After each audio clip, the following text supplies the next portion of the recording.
5, 4, 3, 2. Welcome to Rainier Avenue Radio and our inaugural broadcast of Friday night under the lights, Metro League High School Football. I'm Tony B, and it's exciting to have the first game of the year for us to broadcast.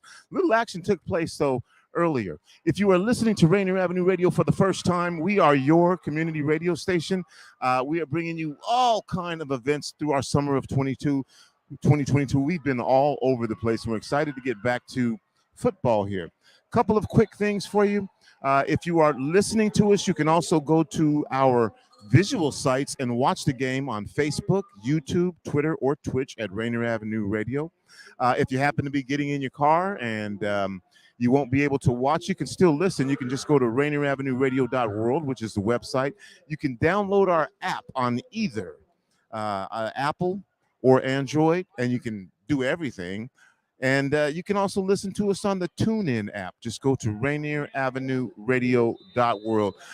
We're excited about this upcoming season, and we're not going to wait any longer to get you to our play-by-play announcer and our color commentary analysis. We are back again, Rainier Avenue Radio. I am turning it over now to Mr.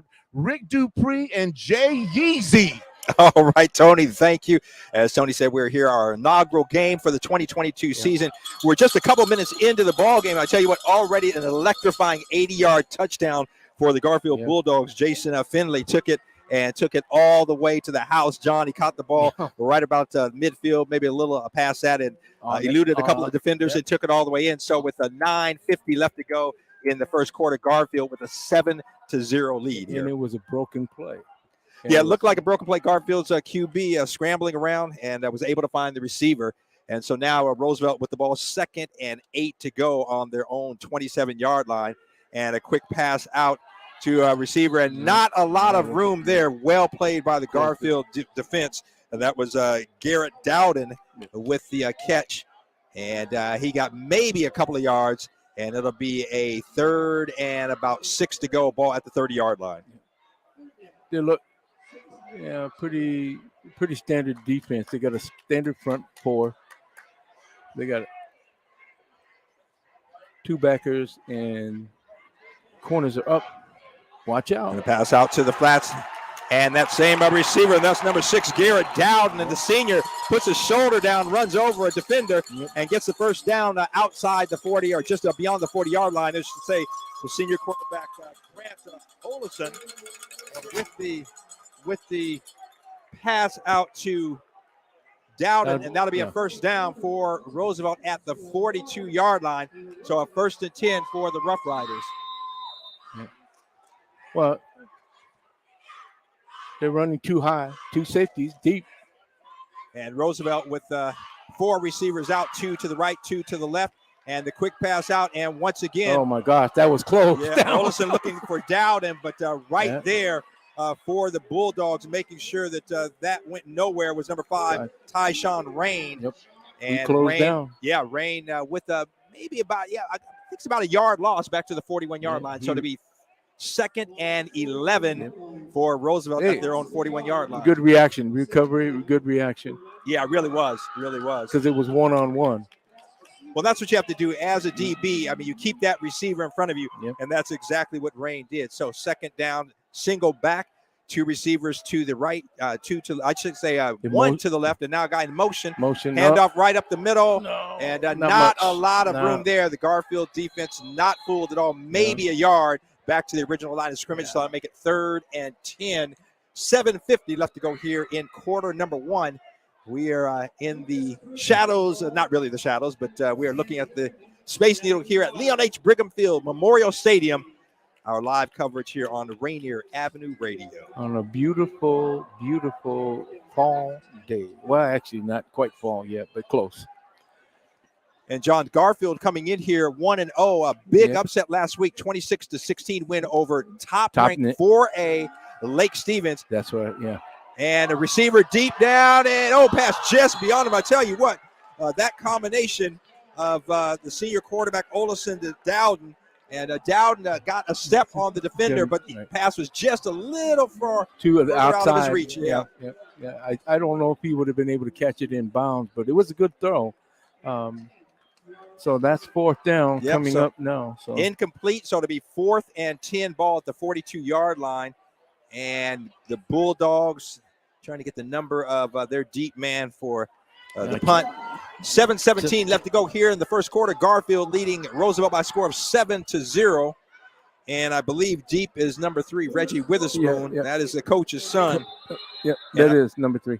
And I tell you something, John, he can go. He's fast. He won the state single A 100-meter dash in the state championships last spring, and I had the 3rd fastest time in the state, regardless of division, whether it was single A, double A, triple A, whatever. And then over the summer, actually ran a 10.65, and I believe placed, if I'm not mistaken, I want to say 2nd in the national meet. Wow! And he is a junior this year. And just a lot more confident, has put on a little bit of weight, a little bit of muscle. And he's a guy that you don't want to let him get outside because if so, you ain't catching him. He was a gamer last year. The thing is, somebody asked me, what do we expect to look at? Garfield always. Quickness, speed, and quickness. Always. Yeah, without a doubt. Yeah. And Roosevelt, it looked like they're pretty somewhat messed up, but, we'll see what happens. But like I said, Garfield traditionally, speed, quickness, finesse, that kind of stuff. Yeah, no doubt. No doubt. If you just joined us, we are live at Memorial Stadium. I'm Rick Dupree. That's John Yasutaki. And a high punt, and it's going to hit down at about the 25-yard line and bounce to the favor of Garfield out at about the 27-yard line. It's down. So Garfield, with 7:02 left to go in the first quarter, will take over their second possession, leading 7-0. And, they'll have a chance to add to that score. Well, there's absolutely no wind to contend with. So if you're going to throw all night long. The field is in perfect condition. We'll see. And so as we mentioned, Garfield coming in here off a huge win, 26-16 over Lake Stevens, the 4A top-ranked school. Big upset there. So the Bulldogs, John, coming in, and that's got to do a lot for a team. Your confidence coming in, having a big win like that. Oh, yeah, for sure. Especially when you're talking about going up in Division 4A. So the Bulldogs, 2 receivers to the right, 2 to the left, and now Witherspoon in motion. Oh, they tripped. And he's wide pass open. Out wide open to the receiver there, and he's out beyond the 40-yard line. Man. And I believe that was CJ Jackson. Check the number 13. He was an inside receiver. They're spread out quite a bit. That's Garfield's going to utilize their speed and quickness. Speed and quickness spread out. Look. So now they have trips here to the left. Yeah, trips left. So quarterback E.J. Kamanong with the pass to Jackson for a first down at the 45-yard line. Kamanong. Oh, my gosh, it's open. Impercent. He's on the sideline, and he's got one man to beat. He's going to be knocked out at about the 30-yard line. So I tell you what, John, again, that's the way you get the ball out in the flats, and let your guy use his speed. Hey. And Armani Impercent using his speed and all the way down to the 30-yard line. So just like that, the Bulldogs knocking at the door one more time. Good point. How are you going to cover me when I spread the field out and I'm faster and quicker than you? Well, now you see the wide side of the field. They have trips to the right side. Now. Trips right. Single back in the backfield. One receiver to the left, closest to us here. Coming on the quick out. And he's got Witherspoon. Witherspoon turning the speed on. He's down to the 20-yard line. Yeah, pretty close. So, again, what Garfield is doing right now, John, what it looks like is getting their guys in the flats and Roosevelt playing off of the receivers, and so giving Garfield some room. And that's one thing you don't want to do is give a guy that's got some speed, some room there. Plus, the quarterback coming in can run. He's quick. He is. So you have to – what can you take away if you're playing defense? Well, they spread you out. They're using their quickness. You're going to have to do some kind of leverage on the line of scrimmage. Get some heat on the quarterback at least. Yeah, no doubt. Because when you're spread out, you still have now they tighten the formation. You see that Garfield's got double left and right. Yeah. Single back. A little bit closer this time. Yep. That was a 9-yard pickup coming on to Witherspoon. Some movement on the right side. And let's see.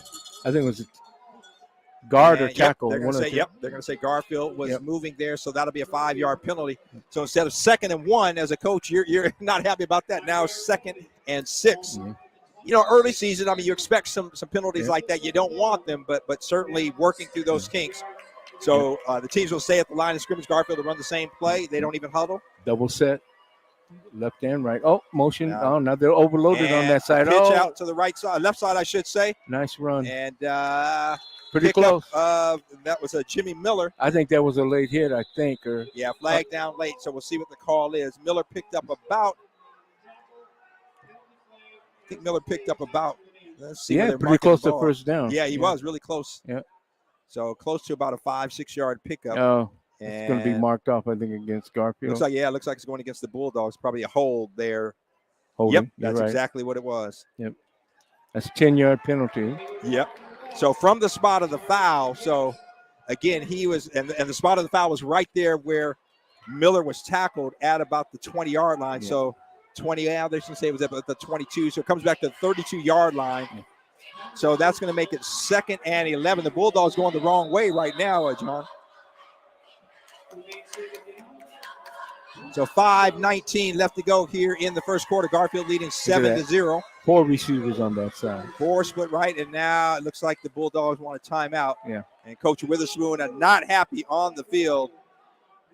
Well, that little 5-yard penalty throws you off, and but they had 1 yard to go for first down. Yeah. So and got the illegal procedure that knocked it back 5 yards and got a run to almost to the first down right there, close to the first down, but a hold right at the end of the play. Exactly. And that's the thing, John. I mean, you got to have kind of field awareness. Number one, you don't want to hold, but at the end of a play and down beyond the line of scrimmage, you just got to let it go. And you're not even on the side of the play and you're holding. You don't want to do that either. I mean, that'll just kill you.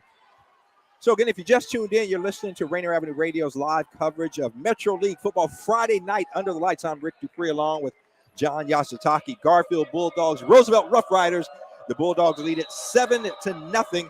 5:08 left to go here in the first quarter. It is 2nd and about 11, maybe 12 yards to go. Trips Bulldogs on the 32-yard line. 3 receivers to the right, 1 to the left. E.J. Kamenon, the senior quarterback, looking to his right. Now under pressure. Got a guy behind him. He's going to scramble. Kamenon's got room. He's got a first down and then some. Knocked out inside the 10-yard line. We saw him last year. He can run. We knew that. And they let him run. Yeah, and he has been, their starting quarterback since sophomore year, and a guy who has a lot of experience. And kind of that his sophomore year was the spring season. At the end of, flag back at the 33-yard line. So probably a hold coming back there. Kamenon was, and again, John, that was behind the play. I know. Let it go. Here we go. So let's see. Personal foul, face mask by the Bulldog. So right now the Bulldogs got all the way down to about the 21-yard line. And his run put him near the 10. So and penalties since then are now taking them all the way back to the 48-yard line. So it's going to be a 2nd and 28 to go. Yeah, but you're on offense, you're Garfield, you're saying, well, hold it. We're not getting stopped. We're penalizing ourselves. Yeah, we're penalizing ourselves. They're not stopping us. Yeah, so those are things you have to figure out. You got to work out. Double wideouts, both sides, left and right. Okay, motion across. Witherspoon in motion. They're overloaded now on that right side. Looking downfield. He's got a receiver down the middle. He's got him in. Oh, he can't bring it in. That was Jamaica Myers, and just couldn't quite bring it in. Myers got behind the defense there. And the pass was on the money. Myers just not able to bring it in. So that'll make it 3rd and 28. Hit him in a bad place. The hands. His hands. Hey. That was actually a very well thrown pass because it went over the defender. Yeah. Went by the defender. That was pretty good. Well, as I said, Kamenon is an experienced quarterback. He has been in this position here since sophomore year. And so certainly comfortable, knows what to do in this type of situation. 3rd and 28. And again, John, I would think, if you're Garfield, trying to get it all. I mean, if you get that first down, but just get a big chunk of yards so that you can back Roosevelt up if you have to punt it. Yeah, or kick it because it looked like they have a pretty good kicker, too. Scrambling to his right.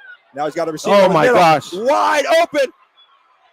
And he's going to go to the 10. Touchdown. Touchdown, Bulldogs. How? Armani Impressett. How? 48 yards.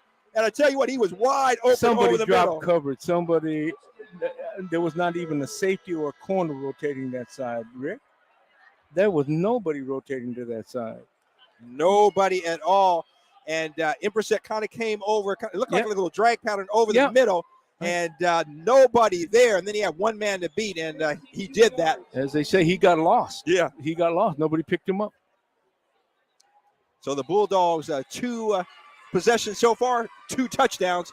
And if they can get the extra point, they'll take a 14-0 lead. The kick is up, and it is good. Right. So with 4:25 left to go in the first quarter, Garfield leading Roosevelt by a score of 14-0. Well, I think we kind of said it at the beginning. The element of speed and quickness is something you cannot coach, something you cannot account for. Speed and quickness. No, that's a good point, and that's a really good point. And I mean, what you want to try to do as a defense is keep them in front of you. But even then, it's hard. It is very difficult. And Garfield utilizing their assets right now, leading at 14-0. And when you make a mistake, like you drop covers like that, and nobody rotated to that side, that's what happens. You get a touchdown.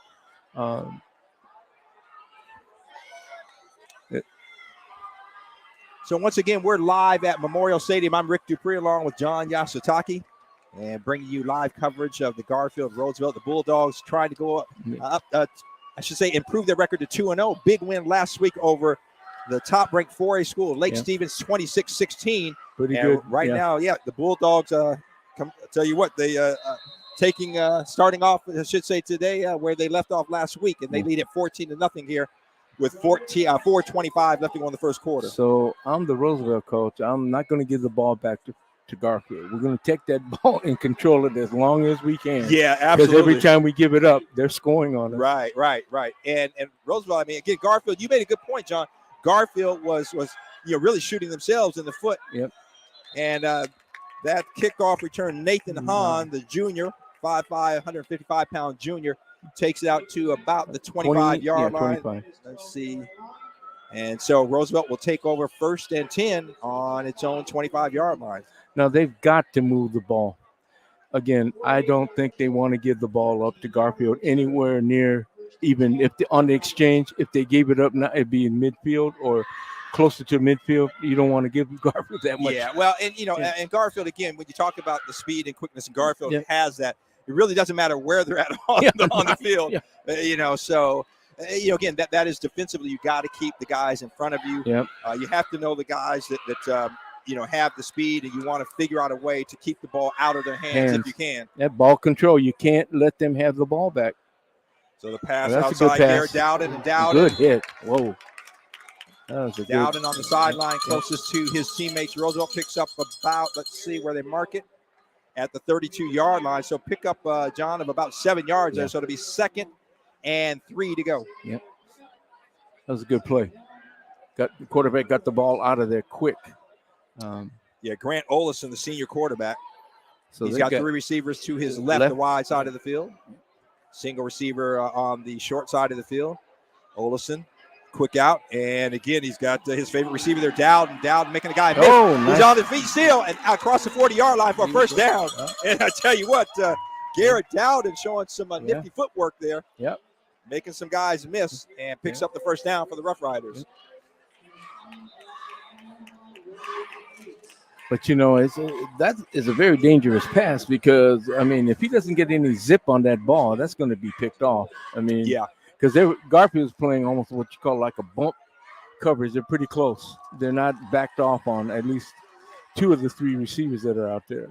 Yeah, and, Roosevelt's got to be careful because throwing that, like you said, that's an easy pass. You're throwing across the field like that, kind of that quick screen, if you will. And if they read it, that could be a pick 6. So we'll see how that plays out. Right now, Olison's got a receiver coming in motion. That's Dowden coming from left to right. Now 2 receivers to the right.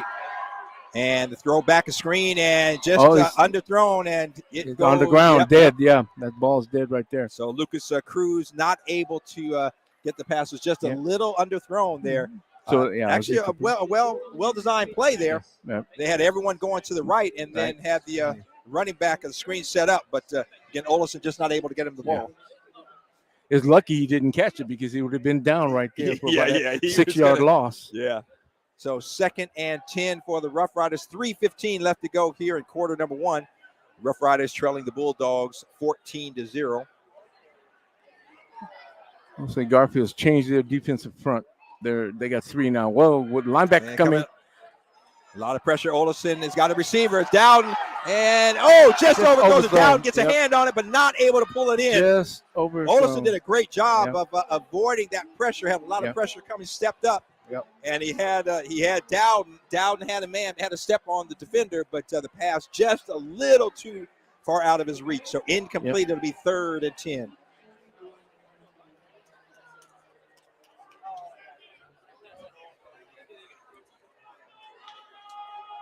So again, a beautiful night for football, John. Yes. I'll tell you what, you can't complain. The weather has been fantastic here in Seattle, and continues. What a great night here under the lights at Memorial Stadium. Okay, they got double wides. 2 receivers to the right, 2 to the left. The right side of the field. Let's see if they motion across. Wide side. Was it timeout?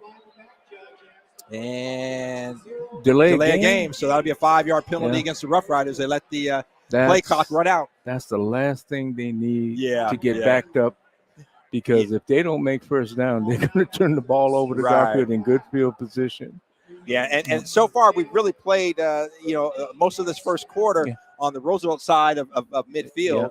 And Garfield, the 180-yard touchdown, their first possession. But again, now they have been able to keep the ball pretty much on. Taking into account 45 yards in penalties. Or 35 yards in penalties. Yeah, for the Bulldogs on that last series alone. Yeah. So the Bulldogs feigning a blitz here. We'll see if they do it. Now the linebackers back up. Got some pressure coming, and the screen. Oh, nice. You got a receiver. Cash Lexing, and Lexing's got some room. No, but he's going to be stopped short of the first down. Good try. That was Cash a good Lexing, the sophomore, came back. It was a little screen, and he made a couple guys miss and took it out close to midfield, but it's going to be short of a first down. About 3 yards shy of first down. Yeah. The Rough Riders need to get to the Bulldog 49-yard line. Balls on their 48. So 4th and 3, and it looks like the Rough Riders are going to chance it. And, probably not a bad idea. Go ahead and go for it. Although, John, I might punt it and get Garfield close down, pinned down on their side of the field. But Roosevelt's choosing to go for it. So we'll see what happens. Man in motion. Olesen looking to his right. Pressure. Olesen's going to run it. And Olesen's hit. Ooh. He took a shot, but I believe he got a first down. He got the first down. Good job. But he got smacked. So Grant Olesen didn't have a receiver, and he said, you know what, I'm going to do it myself. Yeah. And first down to the 48-yard line for the Rough Riders. So for the first time, Roosevelt on the Garfield side of the field. 2:09 left to go here in the first quarter. Bulldogs leading 14-0. Individual effort.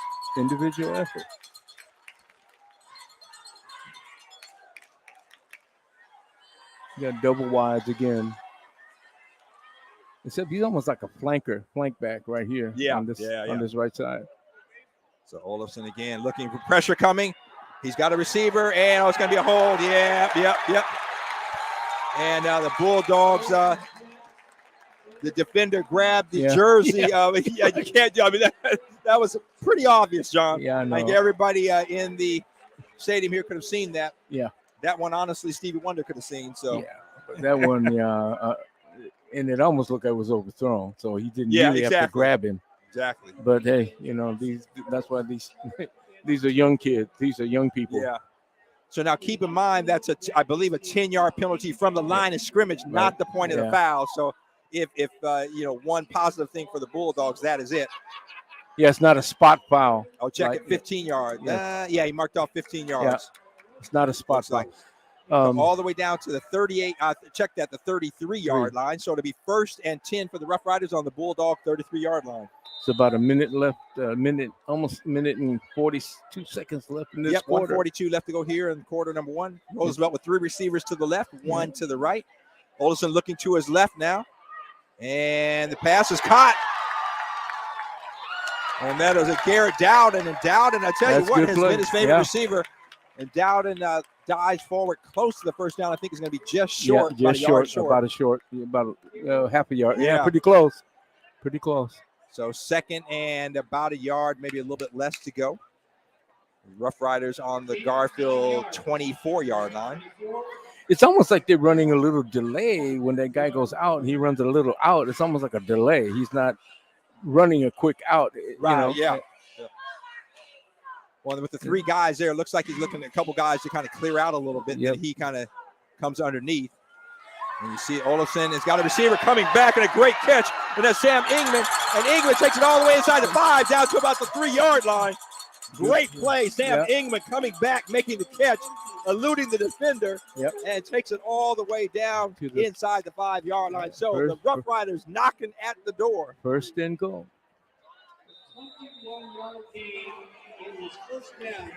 So the Rough Riders have it at the 3-yard line. So, John, we talked about they needed to sustain a drive, and they have done just that. It's the only thing you have to.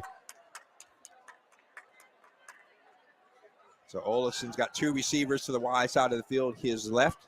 Looking over that way, fade pattern, and the ball, good defense there. And they say incomplete. There's a lot of pushing. Yeah, there was some contact there, and that was Mario Murphy, I believe, number 6, kind of like defending, and the referee just let them looked like there was at the school dance, man. Yeah. But I think some contact from both sides, so I think a good no call. And falls incomplete. It'll be 2nd and goal at the 3-yard line. 27 seconds left to go here in the first quarter. Again, Bulldogs leading by a score of 14-0. Now Olson again a single back behind him. That is number 25, Lucas Cruz, 5'11", 180-pound sophomore. 2 receivers to his right, the short side of the field, 1 to the left. Motion across. Now motion, ball's on the ground, picks it up. Olson busted play, and the defense is there, and he's going nowhere. That's too bad. You got some big guys there. Number 74, that was a bad snap, or did he just drop it? It looked like the snap hit him in the hands. He just dropped it. So a little bit low, but he was not able to handle it. How many times did we talk about bad snaps last year that will kill your play?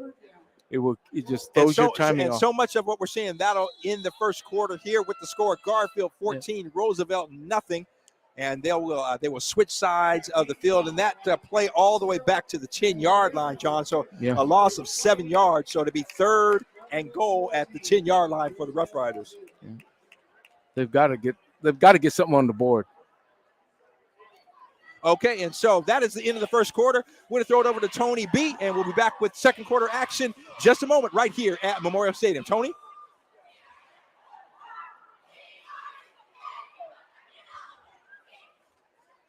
This is Rainier Avenue Radio .world. Tune in to Real Estate and Money every Tuesday afternoon from 2:30 to 3 here on Rainier Avenue Radio .world. Join your hosts Violetta Strash with John L. Scott Kent North and Tina Lombard with Guaranteed Rate Affinity. They'll help you navigate the waters of our volatile real estate market and offer you some guidance on how to make your hard-earned money work to make your dreams come true. Learn about current trends, get tips on financial matters, and have fun, interactive discussions about your home inside and out. That's Real Estate and Money.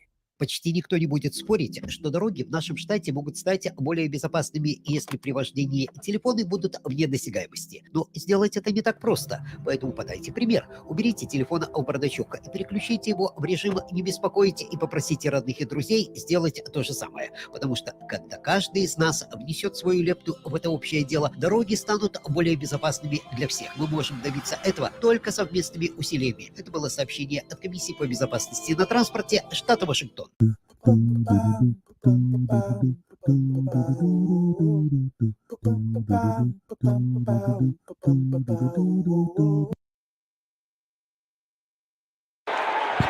And we are back here, start of the second quarter, the pass, the Bulldogs. Penalty. Yeah. So Roosevelt looking for a receiver in the end zone. Olafson had a receiver there, and there was some contact, John, and the flag down, and the referees are still conferring. So let's see if they pick up the flag or if they're going to make a call. Let's see what they have. I think they're picking it up. Let's see what the call is. No penalty? I think that's what they're going to do. Let's see. Waiting on the officials. Personal foul? Oh, no, they're calling against the Bulldogs. So what they're saying is a personal foul. And I don't know if that happened. I think it happened after the play. Right after. I'm not sure. The officials Late still hit, conferring, but they did indicate that it was a personal foul on the Bulldogs. So let's see what's going to happen now. I don't know if the ball will go half the distance to the goal. Oh, yeah. Or they're going to keep it. So it would be half the distance. Yeah, it's that's inside the 20. So yeah, well, they started at the 10-yard line. So if it's half the distance, they'll take it to the 5. Let's see. The official still conferring there at the 10-yard line. So we're kind of waiting on their call, and we will let you know. But more importantly, it'll be first down, first and goal. Correct. So, yeah. On the personal foul. So again, the Bulldogs again. Well, hold it now. With the stop. Yeah. Wait a minute now. So they're saying 4th down. Well, maybe that. Okay. Maybe it was meaning that was pass interference, not a personal foul. But although the indication looked like personal foul, John. Yeah. But I think that, okay, so it looks like, apologize, we're not positive what the call was, but what the result is, half the distance to the goal, a 5-yard penalty. Yeah. So it'll be 4th down and goal to go at the roughly 5-yard line. Looks like it might just be outside the 5-yard line. Now, timeout on the field. I mean, in your years of playing and coaching, that was the indication of a personal foul. Yeah, which would be automatic first down. Yeah, thank you. But, again, we are up here in the stands. So we're telling you what it looks like up here. But, hey. I just read through the National Federation of High School rule book. Nothing's changed with respect to the referee signals and stuff like that. So, interesting. All right, so we are second quarter just underway. Garfield leading Roosevelt by a score of 14-0. 11:52 left to go, so we're only 8 seconds here into quarter number 2. Speaking of the National Federation, they had, I think, 10 pages on uniforms and what they had. Oh, go ahead. I'm just trying to hear the PA announcer. Sound like it's a personal foul, but again, it's going to be 4th down, and so Roosevelt's going to attempt a field goal. Looks like it'll be about a 23-yard field goal. Snap is good. The kick is up, and it is good. It's good. So that was a good kick. Yeah. Strong kick. The Rough Riders on the scoreboard here. About 20 seconds into quarter number 2. The field goal making it a score of 14-3. Bulldogs lead it. Well, as I was saying, I looked at the Federation rulebook, and they had pages and pages of uniforms, issues involving uniforms, striping, and all this kind of stuff. Oh my gosh! So you can't cut off a jersey and all that kind of stuff. It has to be what the manufacturer. I read it and I said, "What? Yeah. You can't modify it." Yeah, and I would have been in trouble, John. Yeah, me back too. in my day, I was modifying myself all the time. Yeah. That was back in the day. We had the real big fish net. We cut them off, and I had my mom. So I cut mine off, and then I had my mom sew it, and it was like waist. Stopped at the waist. Yeah, that's interesting. Yeah. Well, oh my goodness. And I think it has a lot to do with the NIL. The whole issue of identifying blah blah blah. So you can't alter stuff like that. It's going to be real interesting.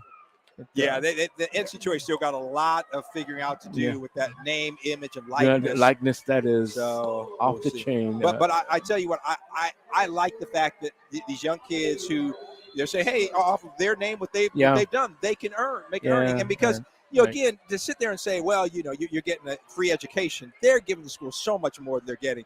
Witherspoon, the ball is on the turf. He picks it up right at the goal line. He's got a hole. If he gets it to the outside. On the outside.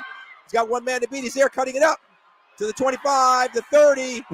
And Witherspoon taking it out. Boy, I tell and he acted like he had nothing. And a late flag on the field at about the 37-yard line. So we'll see what that is. Please. Not sure, but that was after the fact, John, because the play was blown Who's dead, and the flag went down. So let's see what the call is. Dead ball fouls. Do not want those.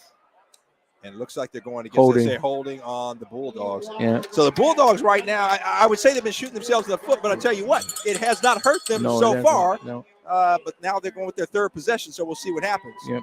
Well, again, the psychology is this: hey, they're not beating us; we're beating ourselves. Right. That's the issue. So these are things that certainly Coach Witherspoon and his coaching staff can point out and say, guys, we've got to improve, because when you get a stronger opponent, and again, we're still early in this ball game, but these are the types of things that you cannot continue to do and expect to be a championship team. Nope. So the Bulldogs 1st and 10 on their own 21-yard line. E.J. Kamening, the quarterback. And no, they got a spread set, but just two wide outs. I backfield, and now some movement by the fullback. That's okay. He can do that. Came up. And now the handoff, Miller cutting it back across the 25-yard line. That was a good cut. No, you can't do that. He can run to the line of scrimmage. He did. Came in that. And I'm not sure if that was a planned play or if he just figured out, So timeout on the field. We have a Roosevelt player, looks like holding an ankle on the turf. Now he is up. I believe that is number 55, Liam Watley. That doesn't look good. Yeah. You can't put any weight on it. Yeah, on the left foot there. Looks like maybe the left ankle. So help him off. Help him off. Don't let him, Yeah, he's hopping off but not putting any weight on that left side. Not good. So we hope that's nothing serious. Meanwhile, pickup of about 8 yards. Man. So Garfield will have a second and 2 to go. He's in pain. Oh, my gosh. You hate to see that. They got a full house backfield, Rick. They do. Jimmy Miller, the guy in the back. That's an interesting formation. Miller's going to get it off the left side. Miller's alone. He's on the outside across the 40, the 45, the 50. He's off. He's going to go all the way on the sideline. No one there but John. There's a flag back in the backfield, and I think it's going to come back. Well, if it stands 71 yards, Jimmy Miller. Come on, Roosevelt. But I believe it's going to come back. What are they going to call holding? Yep. Clipping, holding. It's holding. Yep. Yeah, it's coming back. Holding. Yeah. But I tell you what. But you know something?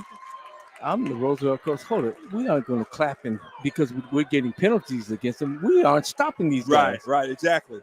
Yeah, I mean, right now it's the penalties that keeping the Rough Riders in the ball game. Yeah. Garfield is saying, hold it, we're killing ourselves. And the thing is, that was about a 71-yard touchdown run. So that's coming back. The hold happened at about the 30-yard line. So it goes back 10 yards to the 20-yard line. Yeah. So that will make it second and about 11 to go. It should be. The official not putting the ball down yet. Now he finally does at the 20-yard line. Yep. So 2nd and 11 to go for the Bulldogs at their own 20-yard line after the 71-yard touchdown run called back. Trips right. The wide side of the field. AJ coming on. He's looking. He's open. Receiver deep. He's looking for Witherspoon. There he is. Witherspoon adjusts and gets it. They make all offensive pass interference on. There was some contact there. Now they're saying incomplete. So let's see what the call is here. Witherspoon made an adjustment and was able to bring the ball in. It was well underthrown. Yeah. Well underthrown. So again, the officials, John, are conferring, and now they're saying it incomplete. Yeah, I think they're going to say it was an offensive pass interference. Or. Yep. They're going to call it on Witherspoon. There was some contact there. Yeah. So that's going to come back. Going to be 10. And again, John, the Bulldogs, almost every play here, the last couple of series, penalty. Yeah. And they've bailed themselves out by getting a big play. But you can't do that all game long. No. And if it's a closer game, again, it's still early in the ball game, but 10:51 left to go here in the second quarter. So another 10-yard penalty back to the 10-yard line. So the Bulldogs now will have 2nd and 21 to go on their own 10-yard line. That was an interesting full house backfield formation. I've never seen them run that in the 2 years that we've been covering them. I've never seen them having a full house backfield. That was interesting. So, John, you got 2 receivers to the right, 2 to the left. Motion across. They're overloaded on the right side. EJ got to Receiver on the middle. Witherspoon eludes a tackler. Witherspoon to the 35. First and down. He's going to be brought down at about the 39-yard line. So big gain there. Witherspoon kind of a post pattern over the middle. Right. And that'll be a first down. Yep. So EJ finding his receiver. He's matured quite a bit. Yeah, he really has, you know. And as you know, he's a student at Seattle Academy. And so, again, the WIAA rule is if you're at a private school, you can play for your neighborhood school. Gee, and so I think I know somebody else that's affiliated with Seattle Academy, but, you know. Yeah. Well, you know. But, so Witherspoon, again, I get to see him every day at school. But, again, that was a kid who just, really his confidence has built up. He's gotten a lot bigger, a lot stronger. So that'll be 1st and 10 for the Bulldogs at the 39-yard line. That's a nice formation. Oh my gosh, he's open again. Down the sideline and one man to beat. And that's touchdown to Rob Abadou. Yeah, that's that running formation again. That was. It's almost like they overload with their backfield and they run just straight handoff and he took off. Yeah. And there was nobody there to stop him. Nope, there was nobody there to stop him. So a 10:05 left to go in the first half. Big 61-yard touchdown run. And that was a Tawaf Amadou, I believe, right. number 8. And he got on that left sideline, John, and it was off to the races. And no one touched him. Roosevelt's going to have to make some adjustments on that kind of a formation because they busted through twice on that. Kick is good.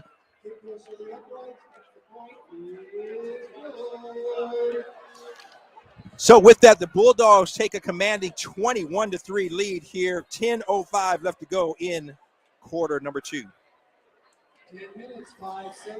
So we're going to take a quick timeout, and if you look on the screen here, if you're watching either on YouTube, Twitch, or Facebook, and coming up tomorrow, we'll be broadcasting live from Langston Hughes Performing Arts Institute. They're celebrating their 50th anniversary, John. And you know, Langston Hughes, 50 years. Oh, my gosh. And so we'll be there broadcasting from 1 until 2:30. But their big block party going on, celebrating 50 years in that location, 50 years of programming, serving the Seattle community, and with the Afrocentric focus on the arts. And so come on out. I guess they'll have tables, and there'll be vendors there and performances.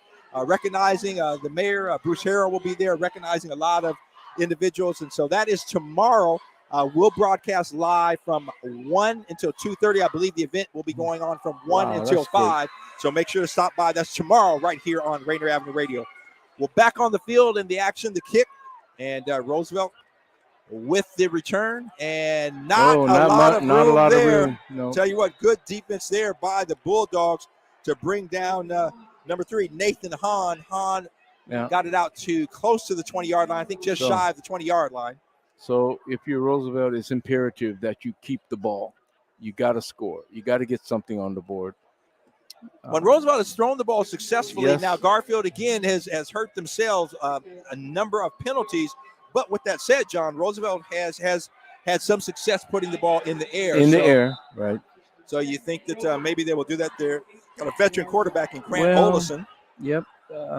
But again, you know, when you throw the ball, one of two things can happen: interception or incomplete. So you got to be careful. Oh man, bad handoff. Oh my gosh. And that was not a clean. You saw that. That was not a clean handoff. Short pickup for the running back there. That was number 25, Lucas Cruz. So Cruz takes it out to about the 22-yard line. Give about 3-4 yards. Yep. That was not a clean handoff. That kind of bothered me because. Well, those are the basic things you got to have ironed out. Yeah. So Olofsson in the gun. And we see this, we've talked about this, John, a lot. The high school teams, a lot. The quarterback not under center. The quick out there to number 6, Garrett Dowden, but nowhere to go. And that was a Mike Montgomery there making the stop. You got a corner on him bumping coverage. In other words, right nose to nose. Why do you throw the ball there? Yeah. Well, that's one of those, I mean, kind of hitch and go. Thank you. Yeah. but you can't hit the guy. I mean, that cornerback's reading him right there. You can't throw the ball. So on the coverage there for the Bulldogs, again, you had Mike Montgomery, also Henry Schmidt out there. You got to spread him. You got double. You got double right. So 3rd and 8 to go for the Rough Riders. Olafson looking to his right. He's got pressure, steps up, and he's going to be brought down. Nowhere to go. Big number 76. So that is, check that, number 70. John, I thought it was 76, but there's not a 76 out there. No, there isn't a 76. It's 71. 70. I see him. Now he just turned his back. Let me get that. 71. 71. Okay, 71. Thank you. So anyway. Well, this is the last thing you wanted. You got 3 and out. And so good, good pressure there by the Garfield defense, forcing the punt. So it'll be 4th and 8 to go. 8:07 left to go in the first half. Bulldogs leading Roosevelt 21-3. High snap. Oh, man, he's looking to get it all. Witherspoon fields it and muffs it, and it's down, and Roosevelt's going to have it. Witherspoon not able to bring it in, and Roosevelt takes advantage of it. They'll have the ball on the Bulldog 48-yard line. Hey, that's good coverage. Yeah, again, and again, John, we talk about mental mistakes and errors like that. You got to get under the punt there, and Witherspoon not able to do it. Oh, I think he was trying to get out. He was looking. He had a lot of field up there. Now he was looking to get a field.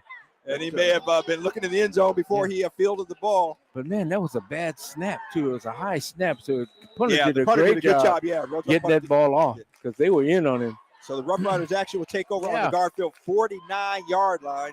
Trips left. Wide side of the field. Yep.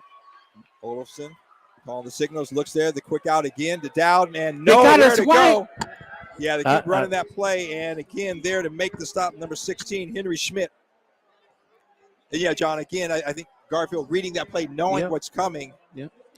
So, again, that's again, you know they're waiting for that, and that's where you kind of get that little you hitch and go. Yep.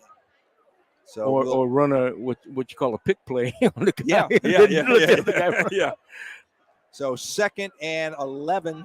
Okay, double at midfield. Triple right, trips right. Olafson looking to handoff. Good handoff. Inside Cruz and across midfield, maybe a couple of yards. And there to make the stop big, number 7, Troy Vallega. Yep. He's not 71, he's number 7. Yep. Sorry, folks. Yep. Those of you at home, we're sorry. That's number 7. That's a big man. He's a big dude. Yes. So Vega making the stop after about a 2-yard gain. It'll be 3rd and 9 to go at the Garfield 48-yard line. Now here's the conundrum. 3rd and 9. You got double. Okay, you motion across.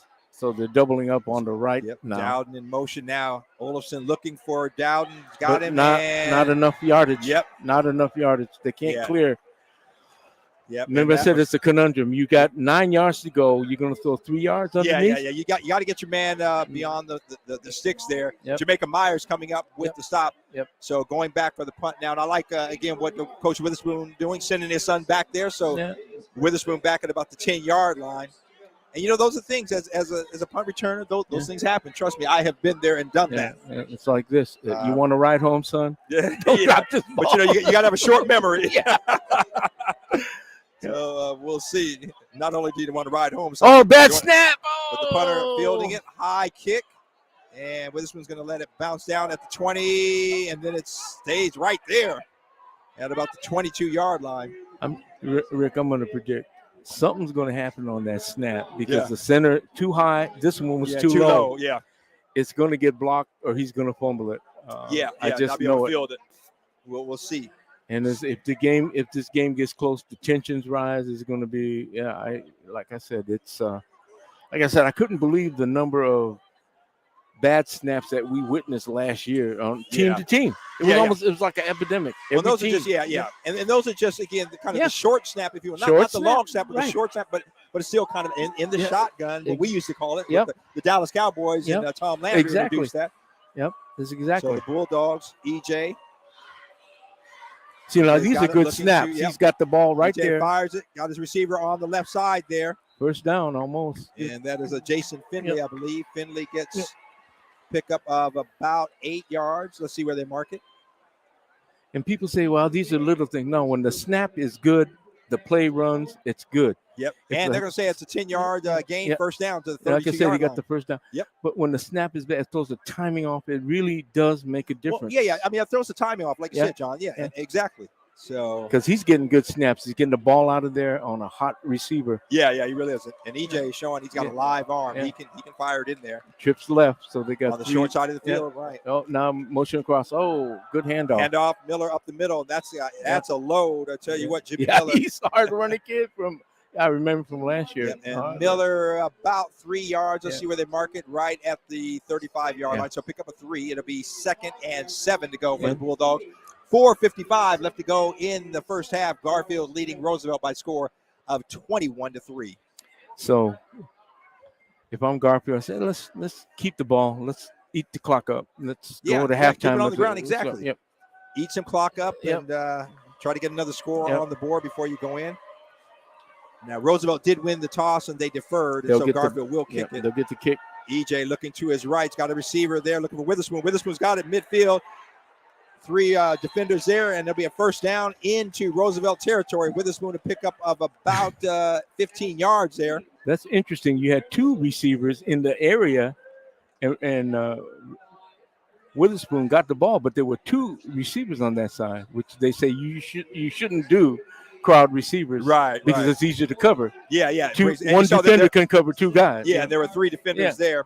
So this time 3 receivers to the wide side of the field to left. EJ looking, and there it is. It's wide open. There, Impressett, who had the 80-yarder. He leaves a tackler, and inside the 35, and he's going to be brought down inbounds at about the 32-yard line. But you got a flag. Yep, flag way back at the 48-yard line, and typically that is going to be a hold. I think it's going to come back. Well, let's see what they say. Yep. The referee bringing the ball back. Garfield players coming back. So the officials conferring there at the 42-yard line, but for all intents and purposes, likely to be a hold and bringing that nice gain back. Yeah, but actually, you're saying, well, we're getting penalized, but it really hasn't stopped our. Yeah. So it's like, okay, offense gets more work. Mm-hmm. All right, so officials still conferring. John, we've seen that a lot tonight. The officials, I mean, what's the call? Let's make it. But they personal foul on Roosevelt. Coming back. Okay, our mistake. Well, let's see. Oh boy, that's a 15-yard penalty. Yeah, from the spot of the foul, which was at the end of the play. Yep. So from the 30, about the 32-yard line is where the receiver is brought down, but they're saying it occurred at about the 31. So they're taking it all the way down to about the 16-yard line. Yep. So the Bulldogs with 4 minutes to play, leading 4 minutes to play, I should say, in the first half, leading 21-3. You got to stop them, Roosevelt. If they get a field goal, okay, but you got to stop them from you got to keep them out of the end zone. Got to keep them out of the end zone. So 1st and 10 for the Bulldogs at the Roosevelt 16-yard line. 4 minutes left to go here in the first half. Quarterback EJ. Double receivers now. They're loaded up right. And hand off to Miller to the left. Miller breaks the tackle. He's still going. Yep. Takes it down to about the 12, 13-yard line, it looks like. We'll see where they spot it. So pick up of maybe 3 yards. It's a tough place for Roosevelt because you start tightening up on the line. What do you got? You got to cover a lot of field because they'll spread you out. They really are. It looks like you've got a timeout.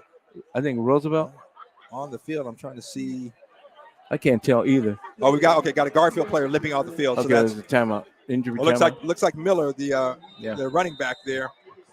So he's limping off, and that was kind of the stoppage of the clock there. So hopefully nothing serious there. So Bulldogs 2nd and 7 on the Roosevelt. Full house backfield again. That's that tight formation. Stop us. Oh my God, that's open. Hole to the left there. That hole was open. Yeah, the hole. Julius Gillick. But to tell you what, Roosevelt did a good job of defense. They closed that. Yeah, they closed it down really well. So pickup of John, maybe 2. We'll give him 3 yards. So it's going to be 3rd and about 6 to go. Yeah. But most importantly, there's only 3 minutes left in this quarter. So right. This looks like this is going to be all Garfield's ball until the end of the quarter. So Bulldogs a 3rd and 6 on the Roosevelt 12-yard line. So they can get a first down here without getting it in the end zone. Full house backfield again. This is flank left. A lot of room here flank on the right side, John. And that's where they're going to go. Yep. There they go. Student body, and he's got room there. Touchdown. Oh, close. And I believe that is first down. That was Witherspoon, the speedster. Yeah. So they put Witherspoon from his receiver position. I saw that there. It's like, come on, give it to him. And Witherspoon's going to get the first down all the way inside the 5 to about the 3-yard line. So to be 1st and goal for the Bulldogs, 2:38 left to go in the first half. And when that fullback came across, it was like a lead blocker right there, number 7. Exactly, right there. Handoff straight up the middle, and touchdown, Bulldogs, 3-yard touchdown. He was Julius Gillick. Yep, number 7 was a lead blocker, and he cleaned it up. And that's that tight formation. That's a tough one to stop. Yeah. So Julius Gillick takes it in from 3 yards to give the Bulldogs a 27-3 lead here in quarter number 2. 2:30 left to go here in the first half.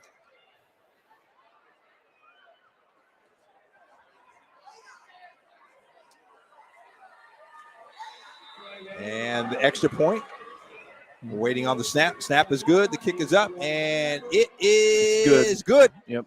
So that makes it Garfield 28, Roosevelt 3 here in the first half. The Bulldogs commanding lead with 2:30 still left to play. So figuratively, you're down 28-3. You know you can't score 28 points on one play, but don't do anything silly. Yeah, throw the ball upfield, throw the ball out there, you know. You don't want to give up a pick six or anything like that. If you can get a drive and get some points on the board. And again, Roosevelt has moved the ball through the air. So, again, I don't think this is a time to go conservative. But, like you said, you want to be careful. And you cannot make a mistake. You know, it just deflates you going in at halftime. But then the other thing is your play selections. You got 7 yards to go, and you will throw a 3-yard underneath pass. That's not going to get it. Right. These Garfield kids are too quick. They're too fast. They close pretty good.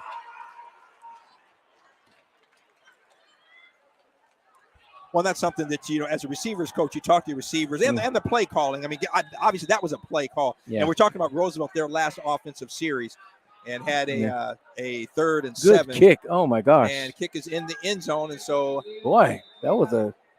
But, and again, so, Roosevelt, again, you got a 3rd and 7.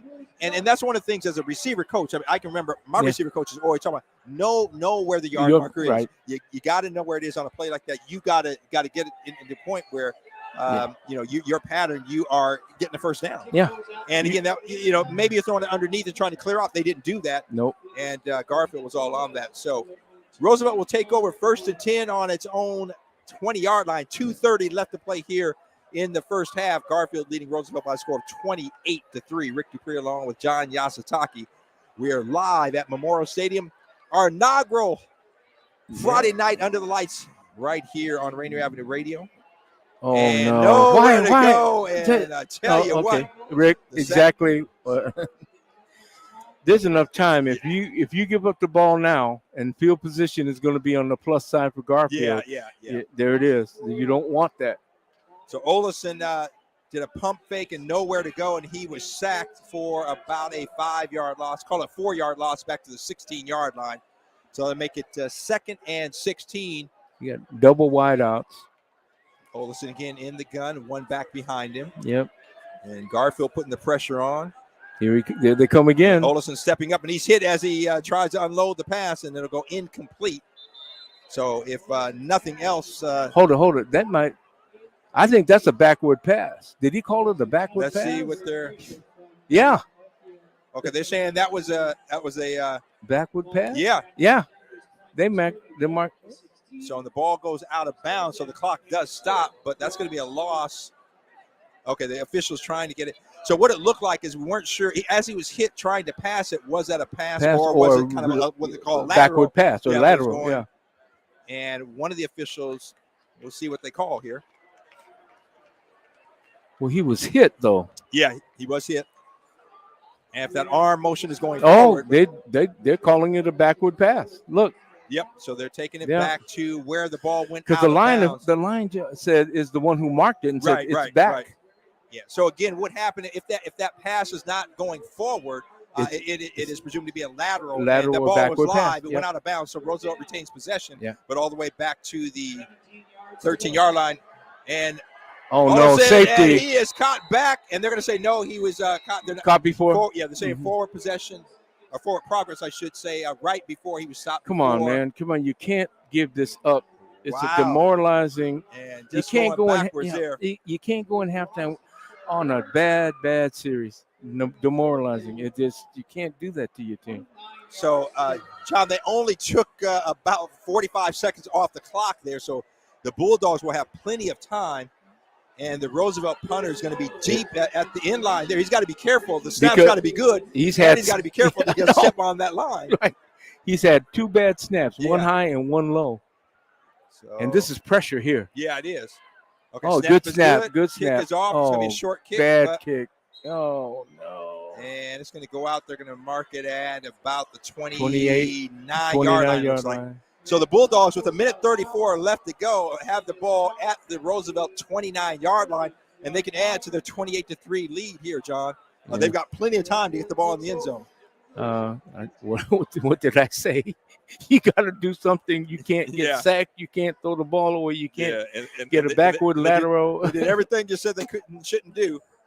They did. So they're going to mark the ball just inside the 30-yard line. Because if you had at least got it out to the 20 or 25, you changed field position a little bit on the kick. Yeah, but now it's on the plus. From the back of the end zone. Thank you. So you're on the plus side. So actually, they marked the ball right on the 30-yard line. So the back part of the football. So it's a net minus 10. Yeah. So EJ with 3 receivers to his right, 1 to the wide side, the left. Looking to his They're going upfield. There he is. And he's got a receiver on the sideline, and and he can't bring it in. It was there. Great pass. And Jason Finley just not able to bring it in. That would have been another 6 points. I'll tell you what, EJ fired it in there. Yeah, he did. That was a good pass. So Roosevelt dodges a bullet on that one, John. Where was the safety? See, I don't. They're playing 2 high safeties. At least it looks like it's too deep. Yeah. Why? How was he free? On that side? I mean, you see what I'm saying? Yeah, and what's happening, like you said, the Bulldogs getting behind that coverage. Yeah. So, if you're that safety, I mean, that's the thing. You've got to see that where that's going, and you've got to make sure that receiver is in front of you. Yeah. So, Bulldogs now 2 receivers to the right, and looks like they call a timeout here. So, EJ didn't like what he saw, called the timeout. So, 1:28 left to go here in the first half. Garfield leading Roosevelt 28-3. So if I'm seeing you run 2 high safeties, 2 deep, and you're splitting the field in half, guess where I'm going? Right down the middle. So John, for our listeners and those watching online, and again, if you are listening, you can certainly see the stream of the game as well on our platforms, either YouTube, Twitch, or Facebook. But John, as you talk about a 2 deep safety. Kind of explain what that is, so our listeners understand what you mean. What is their role? When you set up your secondary, you go 3 deep, 2 deep, or even 1 deep or 0. What that means is you're splitting the field into thirds. If you go 3 deep, 1/3, 1/3, 1/3, outside, middle, or you go 2 deep. We call it 2 high safeties. They call it Tampa 2. Same thing. You're splitting the field in half, and your safeties are covering the field in half as far and as deep as the deepest receiver goes on their side. On their side of the field, it's a zone coverage. But you can't, as a safety, you can't let that receiver get behind you. Yeah, and that's what's happening. If you watch that Rams game, they were getting killed. The safeties were getting beat downfield. So 2nd and 10, ball on the 30. EJ looking to his left. Crossing pattern. Plenty of time over the middle. He's got a receiver there going down to get it, and incomplete. Pass was a little bit low. And I believe that was Jamaica Myers not able to pull it in. And so what do you do on a 2 deep like that? You run crossing patterns because they went with everyone's running different ways. And so that was pretty good. That was a good coverage, though. They stayed with it. Yeah, Rough Riders there. Yeah. Good coverage. Myers not able to pull it in. So that'll make it 3rd and 10 from the 30-yard line. Bulldogs trying to get more points on the board. 1:21 left to go here in the first half. EJ's got 3 receivers to the left, 1 to his right. Yep. Single coverage on Witherspoon. And the screen outside, and that is Imperset. Imperset cuts it in. Oh, inside he the 20, broke a tackle, down to the man. 10, the Oh, 5. my Oh, and a great run there. Run after he broke, catch. Broke tackle. Yeah. Broke a few tackles out there. But and Imperset, if you remember, he's the kid who had that 48-yard touchdown in the first quarter to put the Bulldogs up 14-0. So fine play there, takes it all the way down to the 5-yard line. So the Bulldogs with 1:08 left to go in the half have first and goal on the Roosevelt 5-yard line, leading it 28-3. So, but here's the dilemma: they're beating you off the line of scrimmage, downfield. So what do? Load up on the line of scrimmage to shut that down? No, you can't do that because you haven't been able to put much pressure on the quarterback. So you have to play soft on the secondary, but you're getting beat back there. I mean, so it's kind of a hard one. Oh, wide open touchdown, Garfield. See, I think they were too conscious of a run. Yep, and Mike Montgomery just stuck back there and nobody on him. So 5-yard touchdown pass from EJ to Mike Montgomery, and the Bulldogs have another 6 on the scoreboard. If you run this play, rerun this play, you see everybody's crowded on the line of scrimmage for Roosevelt, and that's how he snuck out on that back line. It's really just a back line pass, back of the end zone.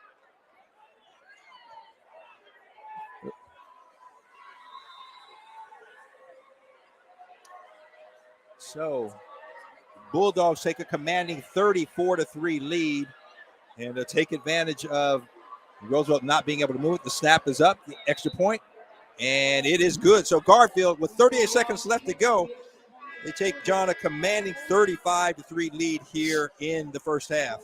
And if I was to tell you that was the score going into halftime based on what we saw earlier today, I would have said Garfield and Roosevelt were playing. Well, Roosevelt was playing fairly even. They were moving the ball, getting the passes upfield. The Bulldogs have been fortunate, despite a number of penalties and mistakes.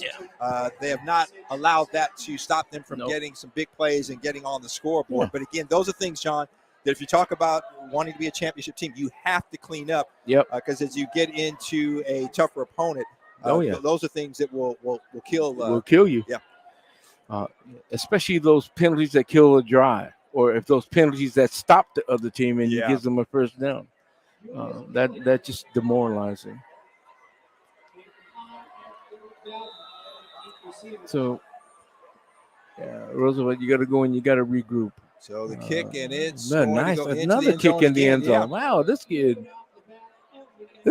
Remember the kid last year was kicking the ball in the end zone. Good. Garfield has had pretty good kick. That's a weapon when you can.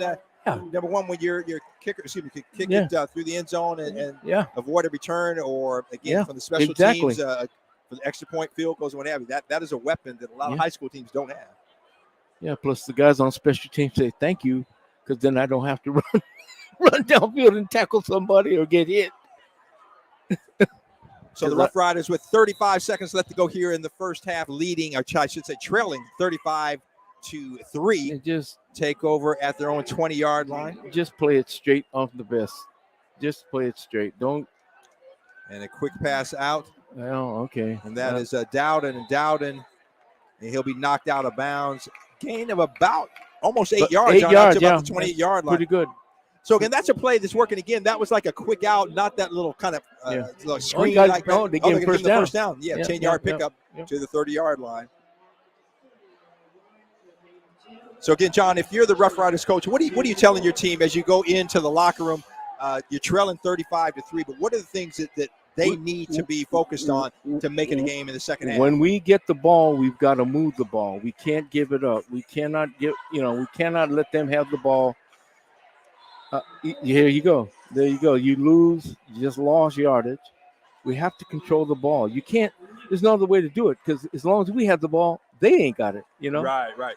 And Mike Watkins streaming in there and getting this sack, a loss of about 6 yards there. Yeah. And you want to be plays that aren't risk-taking plays. You want to do things straight, close to the vest, because any turnover now will kill you. Yeah, it's catastrophic. Just because, what the score is. And I believe, John, if I'm not mistaken, it's a 42 point. I think it's a mercy rule. I believe. I think so. it went into So the Bulldogs leading 35-3, 18 seconds left to go. Timeout on the field. And the Rough Riders will have a second and about 17, actually. 17. Third, and check that. The scoreboard says third down. The box on the field says second down. Yeah, and you shall see. Regardless, only 18 seconds left to go here in the first half. Then the other thing is, I'm gonna line up and hand it to the running back because I don't want my quarterback getting beat up. Yeah, you know.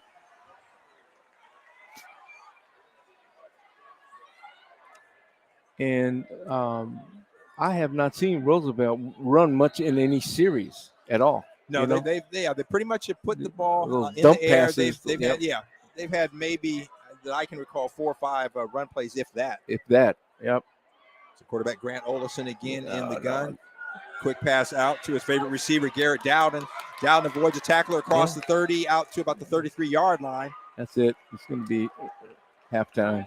And barring a timeout, 4-3, they trying to get one more play off, and they do, and then they down it, but I don't think they were able to down it before the clock expired.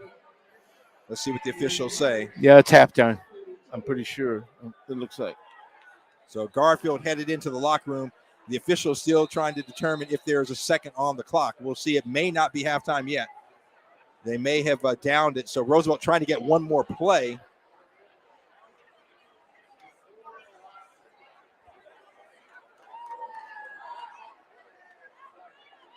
So still waiting on the officials there at the 35-yard line conferring, John. Now, I tell you, this is I don't know if I've seen this much where the officials coming together and trying to figure out what the call is. So. Well, it's early season for them. It's early season for them too, So yeah, good point. So now, they're gonna say 1 second on the clock. They're saying that Roosevelt did spike the ball, and so there'll be one more play here, 4th, and in regard, doesn't matter what down it is. And Garfield just going to go into a prevent defense and just keep him in front of him. Doesn't matter how much they gain on as long as they keep him out of the end zone.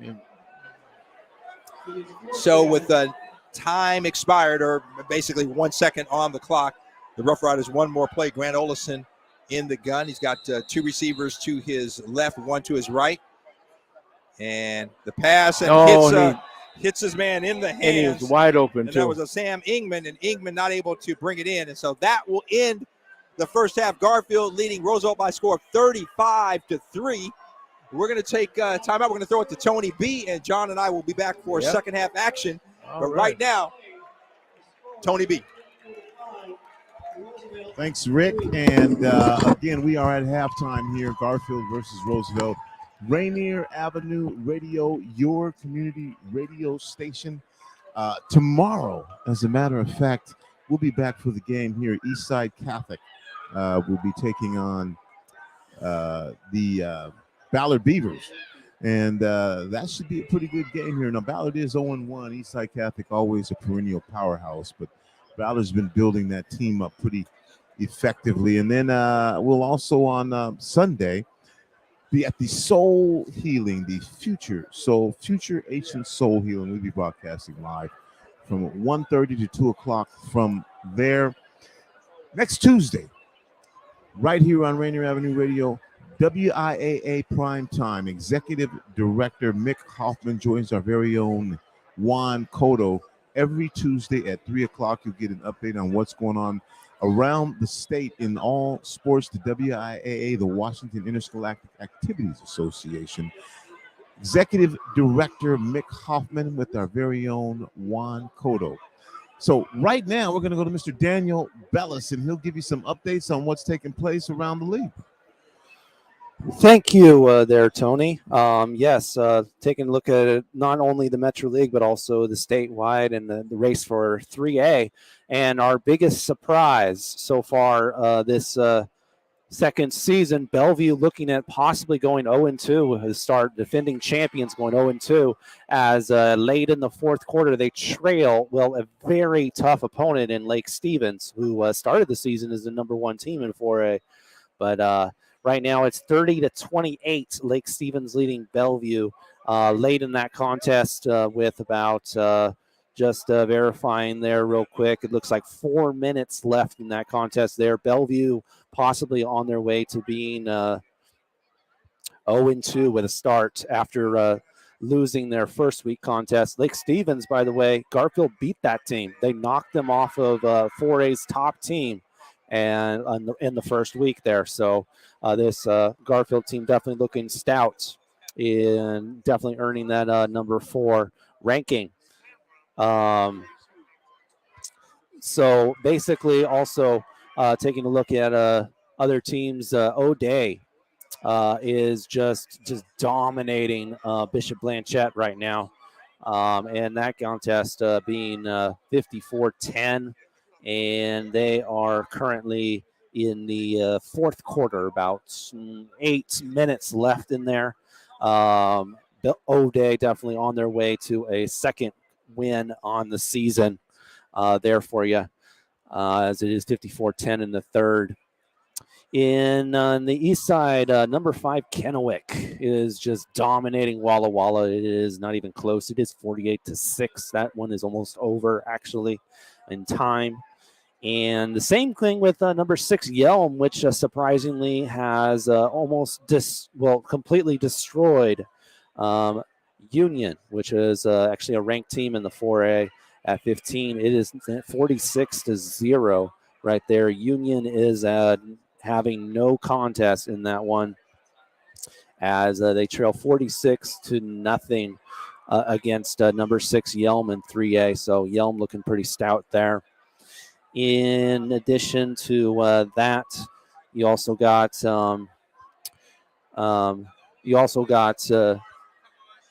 yesterday Spanaway Lake ended up getting their first win on the season, defeating a 4A team in Mount Si in a very close contest, 17-14. They're now 1-1 on the season at the 8th ranking in 3A.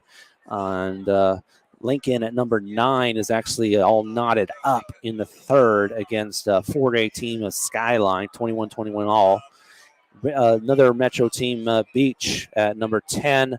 They currently lead Prep by 2 scores. It is 13-3. Beach leading Prep in a battle of 2 ranked teams out of the Westco, Marysville, Pilchuck, and Stanwood.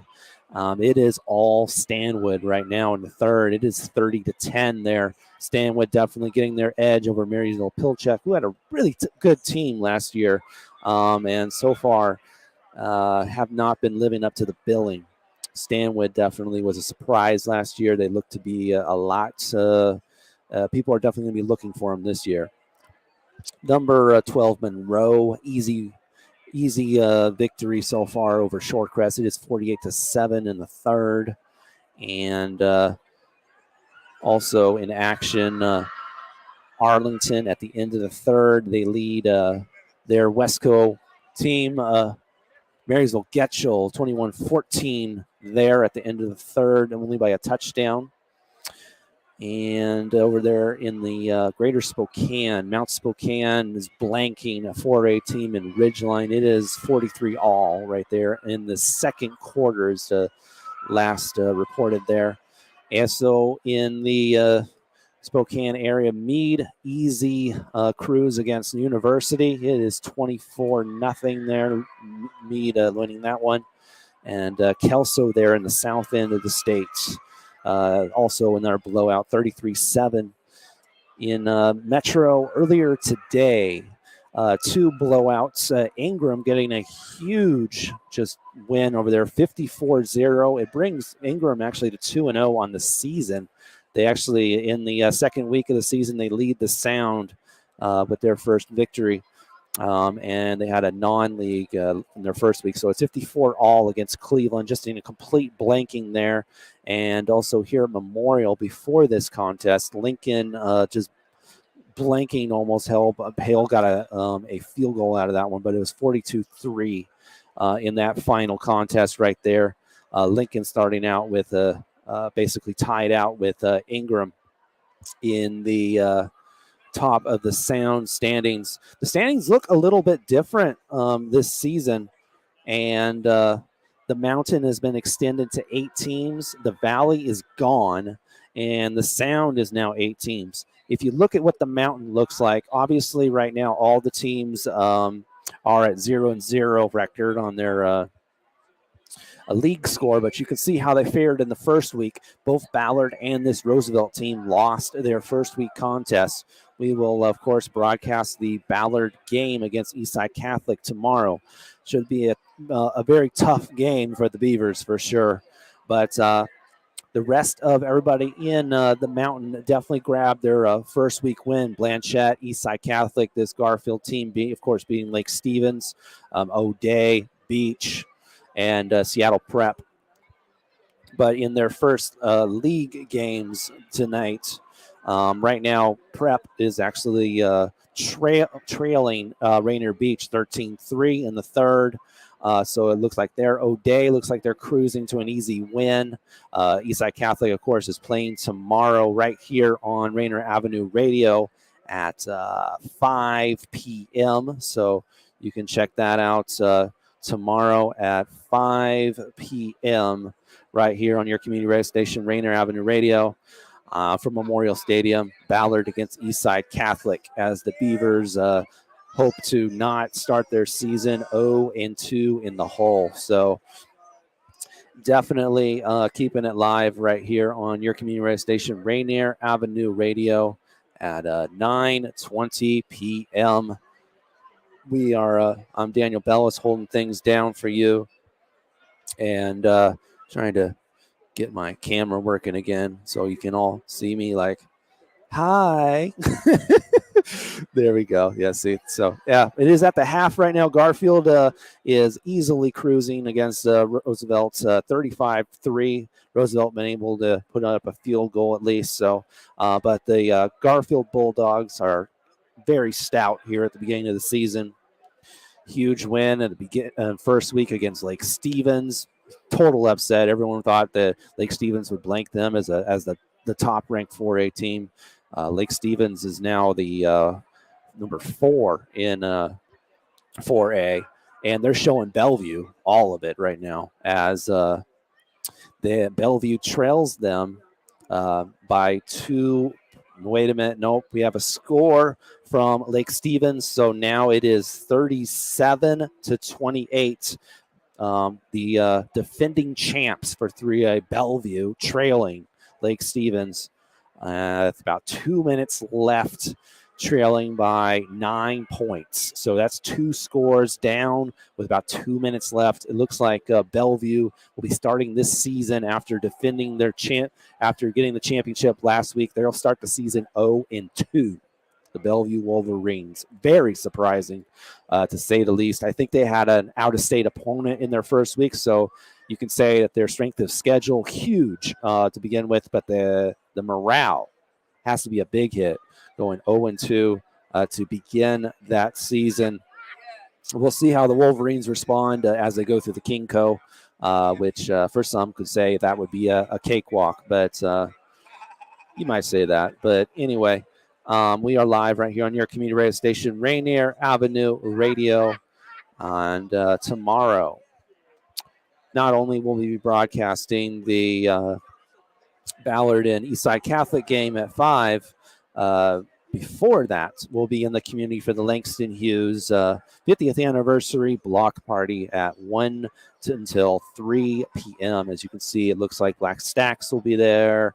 DJ Yachty, Teen Summer Musical, Armani Walker, Isaiah Anderson Jr., and Steve Sneed will be your MCs for the event, and we'll cover about 2 hours of the event. And on 9/11 on Sunday, we'll be doing the International Soul Healing Festival from at 1:30 until 2 p.m. You can check in live and listen to everything there right here on your community radio station, Rainier Avenue Radio. Yes, sir. And just to do a quick little review as we check on Beach and Prep. Beach still leading Prep 13-3 here in the third quarter as that continues to No, wait a minute. Beach scored again. So now it is 19-3 at the end of the third. It looks like the Beach Boys are on their way to starting 2-0 on the season. So congrats to them at the end of the third. It is 19-3 so far for the Beach Boys against the Prep Panthers in that contest right there. O'Day, by the way, let's see here. As time is elapsing right now, and that game has just concluded. It is final 54-10. O'Day moves to 2-0 on the season with that victory against Bishop Blanchette, dropping Bishop Blanchette to 1-1 on the year, 0-1 in the league. And updates on a couple of other teams here. Looks like Kennewick's game is complete. They get the victory against Walla Walla. And that one is a final. Kennewick's now 48-6. They're 2-0 on the year. And let's see, we got about 3 minutes left right there. We're live from Memorial Stadium. Looks like Roosevelt's coming back onto the field. Garfield's already there practicing. We are getting much closer to your second half of action right here on your community radio station, Rainier Avenue Radio. Yes, sir. Myself, Daniel Bellis, holding things down for you, giving you some updates. You can see on the ticker on the bottom of your screen as the game elapses with those updates. And we'll definitely be here for that. Again, more football next tomorrow. And that will be Eastside Catholic, who will be playing against Ballard there in a game that the Ballard Beavers hope to not go 0-2 to start their season in a very tough Metro Mountain League conference. Sorry. And there you go. And again, there's your we're going to update that for you because O'Day has got their first victory in league, so they will jump to number 1 after that win there. Huge win over Bishop Blanchette, just a dominating performance, 54-10. That'll drop Bishop Blanchette to the cellar of the mountain for sure. And Beach leading Prep 19-3. Looks like they're cruising there in the third. Eastside Catholic and Ballard will play tomorrow. And getting some shape there early season. Looks like the dominating teams here in the mountain are definitely O'Day. This Garfield team for sure. Eastside Catholic, Beach. Looks like between those 4 are going to be the ones to look for this season, at least in these first 2 weeks, on how they've performed. So I think what we're going to go ahead and do now is we're going to go ahead and now we're going to pass it on to them in just a couple of minutes here. But yes, sir, live from Memorial Stadium at 9:27 p.m. Looks like we got a Mariners update. It looks like the Athletics are ahead by the Mariners by 2 runs, 6-4 on that one in the bottom of the 8th. Mariners down by 2. But, hey, Mariners are doing quite well this season. We'll see if they can make their first postseason in who knows how long. I don't know the numbers on that one, unfortunately. But so far, trailing by 2 in that contest right there.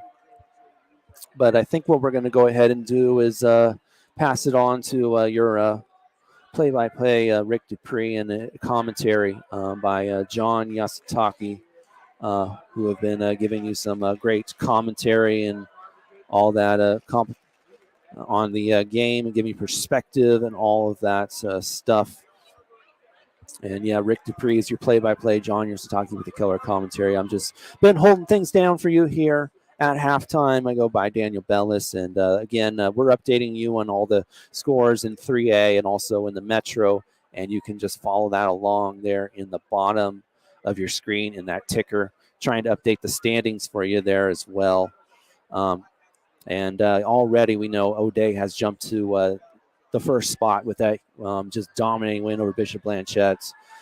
Beach right now 19-3 at the end of the third over Prep.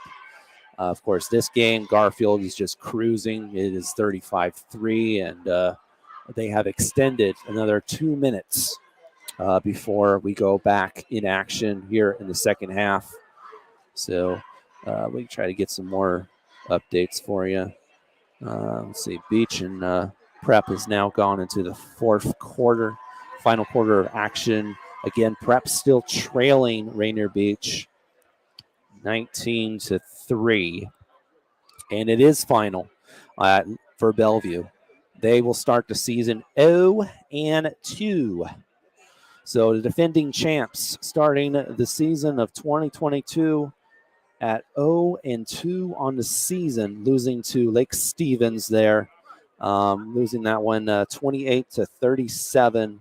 The Bellevue Wolverines, surprisingly, starting after getting that championship, will start this season 0-2. Surprise there. And let's see here. Yelm. Let's see, is that game over yet? Let's see, third quarter, 11 minutes to go. Just dominating. They're blanking a 4A team, or 4A ranked team in Union. Union is not even being able to hold up to Yelm, just 46-all there, just a dominating performance. And Shorecrest, that game is over against Monroe. It looks like number 12 Monroe will grab that win, 48-13 there. So Monroe moves on to 2-0 on the season. And I think what we're going to go ahead and do is pass it over to Tony B.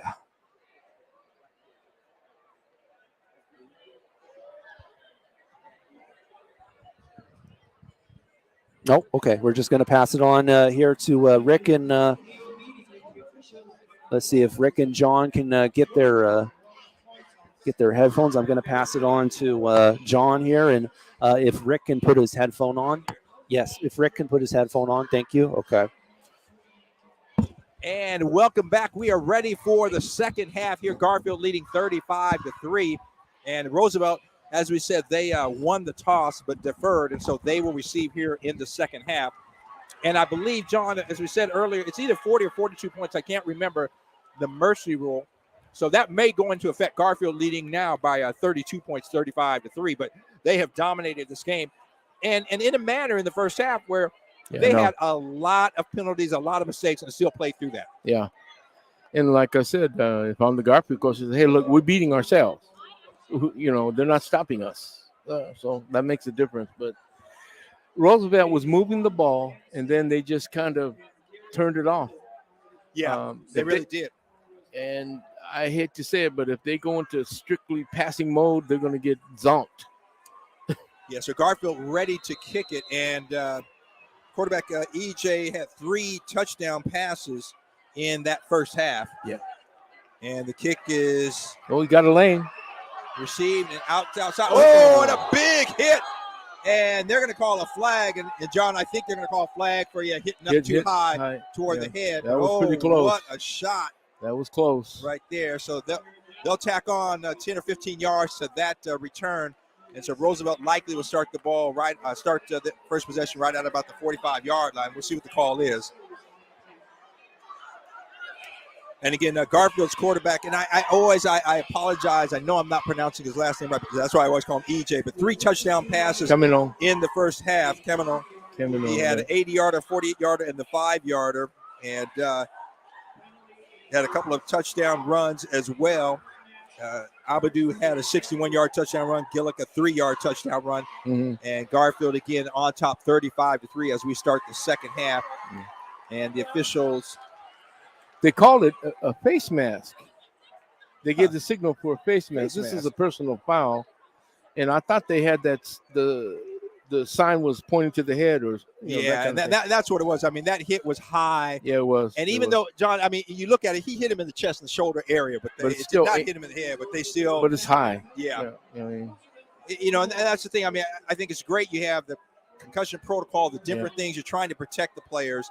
Yeah, but there's a fine line between protecting the players and taking away the ability to play the game. Exactly. Well, they refined the rule for college that you can start at the hip and go down to the knee. You got to start at the waist and go down to the knee. You can't just chop the knee. Right. You got to start at the waist. And which is great. Hopefully, a guy who had a serious knee injury, hopefully it'll protect some knees. Yeah, no doubt.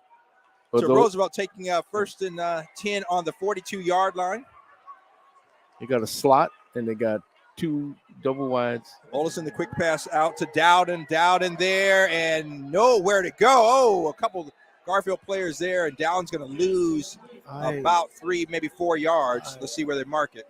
No, I'm not trying to be. So again, John, that's a play that Roosevelt has run a number of times, and they've got to be careful. You don't have the athletes that can break those tackles and break it upfield.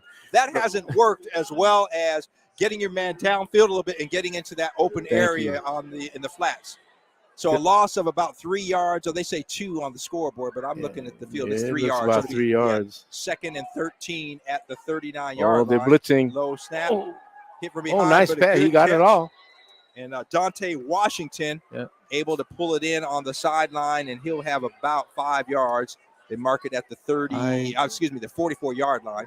So that's going to be 3rd and about 8 to go. I keep hemming and hawing. I said, you got to run the ball. You can't. You're going to get your quarterback killed out here. Yeah, because Garfield right now, not having to worry about the run. They are just coming after the quarterback. You're right. Yep. Now this time they've got a 3-man front. Garfield does. But they're going to bring a linebacker up there. Some movement, but no flag, and a lot of pressure. And Olson, great job of just getting rid of it so he doesn't get sacked, and so it'll be 4th down. You saw what they did. He stepped off the line of scrimmage, so it looks like he got a 3-man front, and then he stepped back up and he blitzed, and he came through like a defensive end, but more like a defensive end than a linebacker. And the quarterback's running. You can't throw the ball running for your life. Exactly.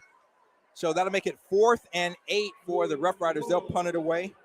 Deep back, and I tell you what, their punter Luis Lovo has done a great job. Bad snaps and all. Yeah, he has done a great job of handling the snaps, and especially that last one where he was at the back of the end zone, right, and got it off. So Lovo, good snap, and he gets up, but it's high kick, and Witherspoon's got it at the 26-yard line. He's got some room. He's coming on the left side. He's on the sideline, turning on the Jets, John, and he's out to the 44-yard line, be knocked out of bounds. No flags on the field, so Witherspoon about a 20 or 30, almost 30-yard return. 30-yard return.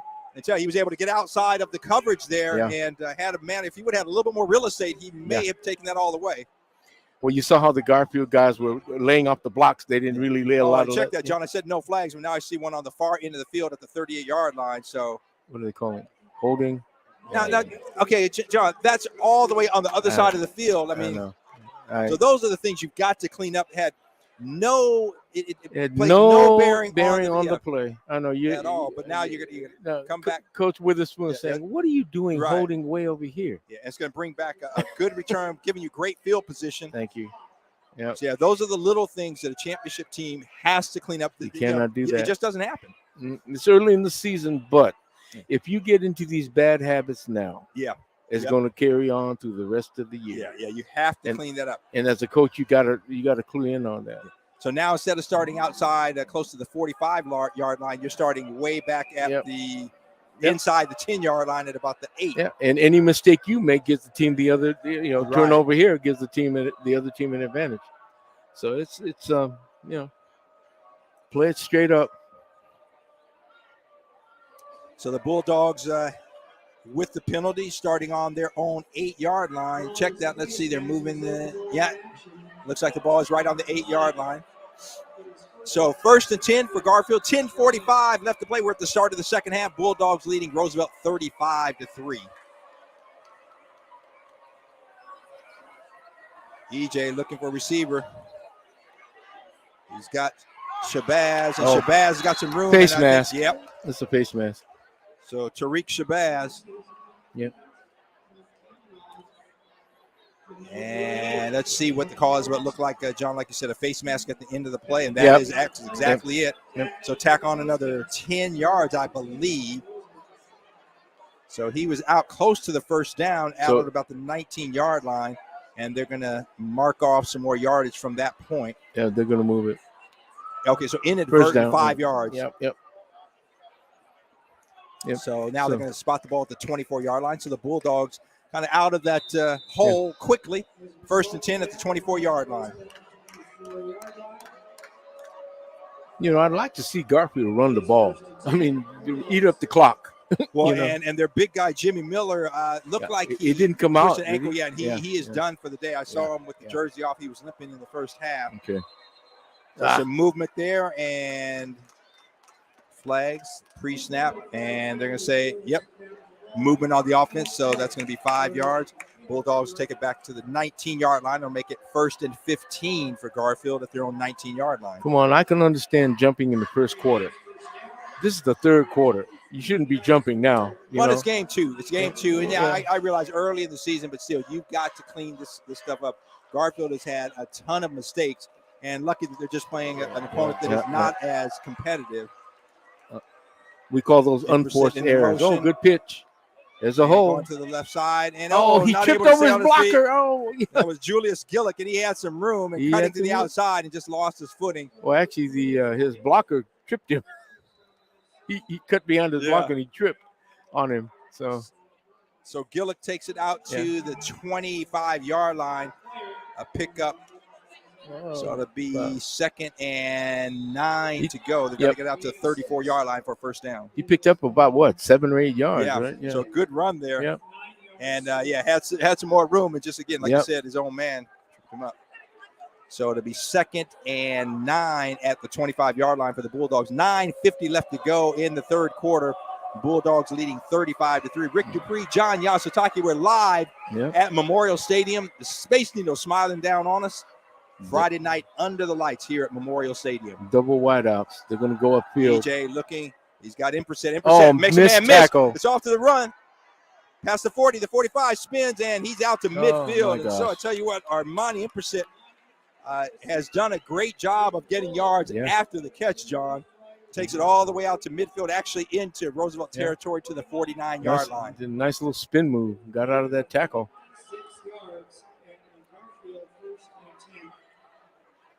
So the Bulldogs continue to have an offense that is moving the ball. Well, they go 2 steps forward and 1 step back on the penalty. 2 steps forward. Yeah. But like we said, it has not been a determining factor in this ball game. But again, something you have to clean up because as you talk about playing, and they're going to call timeout. Yeah, the play clock was about to run out, and quarterback EJ Cameron calls timeout. Yeah, you want to play clean. You don't want to have. Now they got a penalty flag down there, but he was trying to call the timeout. So let's see if they're going to give him delay a game or nope. They're giving him timeout. Okay. So they pick up the flag. So now you're Roosevelt. You're on defense. You got to do something. I blitz. I do something. You can do run blitz too. They have the same theory on a blitz running as it is on passing. That's a really good point, John. Throw something different at Garfield. Yeah, you can't mix it up. Yeah, you just. Well, and that to me, I mean, that's the mark of a great coach is one. Yeah, you have your game plan and what have you, but guess what? If the game plan part of my grandma ain't working, you got to switch it up. And the great coaches switch things up. Midstream within the game, they adjust to what's happening out there on the field, not to what was their game plan was. I always go back to what Mike Tyson said. Everyone's got a plan before the match, and then until you get hit in the face. Then hello. Whatever your game plan was, you got to change it now because you got to break up their rhythm. You got to do something. Blitz, do something, So 1st and 10 for the Bulldogs at the Rough Rider 49-yard line. EJ under center, I backfield. Receiver split wide to the right, 1 to the left. Yeah, they're blitzing. Handoff right up the middle to the left side and breaking outside. Got some room, cross the 40, breaks a tackle to 35. Well, the problem is. And that was Israel Neighbors. Neighbors with a great run. They blitzed. Yeah. They blitzed gap, A gap. Right past it. A gap being that gap on the other side of the 10. Some people, O gap, I call it A gap. A and B are either side of the center. That's that gap right there between the center and the guard. Yep. And they blitzed. But the problem is they went off tackle. Went outside of that. So the Bulldogs again in the I formation. Receiver wide to the right, 1 to the left. I backfield, tight end. They're going to straight running again. There they go. So EJ and some movement there. Yeah. And yep. Come on. Yeah, those are those. You know the count. Yeah. You know the count on offense. You cannot have that. So movement on the right side of the line. I believe the tight end there. So it's going to come back 5 yards. It'll make it 1st and 15 for the Bulldogs, bringing it back to the 41-yard line. So they'll stay in the same set, John, and they'll run the play. Yeah. But again, they got 5 additional yards to get. Running that eye back. Yep. That's a lead. And yeah, it looks like he's a lead. He's almost in a 4-point stance. Oh, so there's offense right there. Now there's offense on defense. I believe that's going to be defense that time. So Garfield will get that 5 yards back. He was in the neutral zone. All right. So, yeah. So that'll make it 1st and 10. Yeah. And ball back to the original line of scrimmage at the 36-yard line. So Bulldogs trying to get on the board once again here. Their first possession of the second half. Handoff again on the right side. Some room. Breaks it to the outside. One man to beat. Witherspoon going on the sideline. And it's off to the races. And he's in. Witherspoon. 36 yards. Touchdown to Reggie Witherspoon. My gosh. You got guys with angles on him, and they still couldn't tackle him. Man, that's incredible foot speed, man. So Witherspoon, they line him up and using that speed. Yeah. And he normally lines up as a receiver, but they lined him up in the backfield that time and gave it to him, kind of student body right, if you will. He cut up and then back outside. And once he gets on the corner there, John, it's over. And guys even had angles on him, and they couldn't still catch him. I mean, you know. Well, again, like we said, he was a state sprint single A 100-meter champion. But then this summer in the national 100-meter in his age group, I believe it's the 15-year age group, I believe played second, ran a 10.65. Unbelievable. 100 meters. Yep, 10.65, 100 meters, and he is the state champion. He had the 3rd fastest state in the state of Washington, regardless of classification last year. So that's incredible. And his dad, I tell you, his dad ran, I believe, like a 4.3 or 4.2. I mean, Reggie or Reggie Jr., I should say, because that's Reggie the third that just scored. Was awfully fast, but I was talking to him. I said, "I don't think you get your son anymore." He said, "Oh no, I can't get him, not anymore." Not anymore. Good. So the Bulldogs go up 42-3 on the 36-yard touchdown run by Witherspoon. Yeah. We've got 7:43 left to go here in the third quarter. So the Bulldogs, that drive, again, like I said, 92 yards, because you remember they had the nice return on the punt, right? But then with the penalty, took it all the way back to the 8-yard line. So a 92-yard drive for the Bulldogs there, and take it in to take a 42-3 lead. It took about, half the quarter. And remember, Roosevelt's the one that received the kick. Right. At halftime because they deferred. So, again.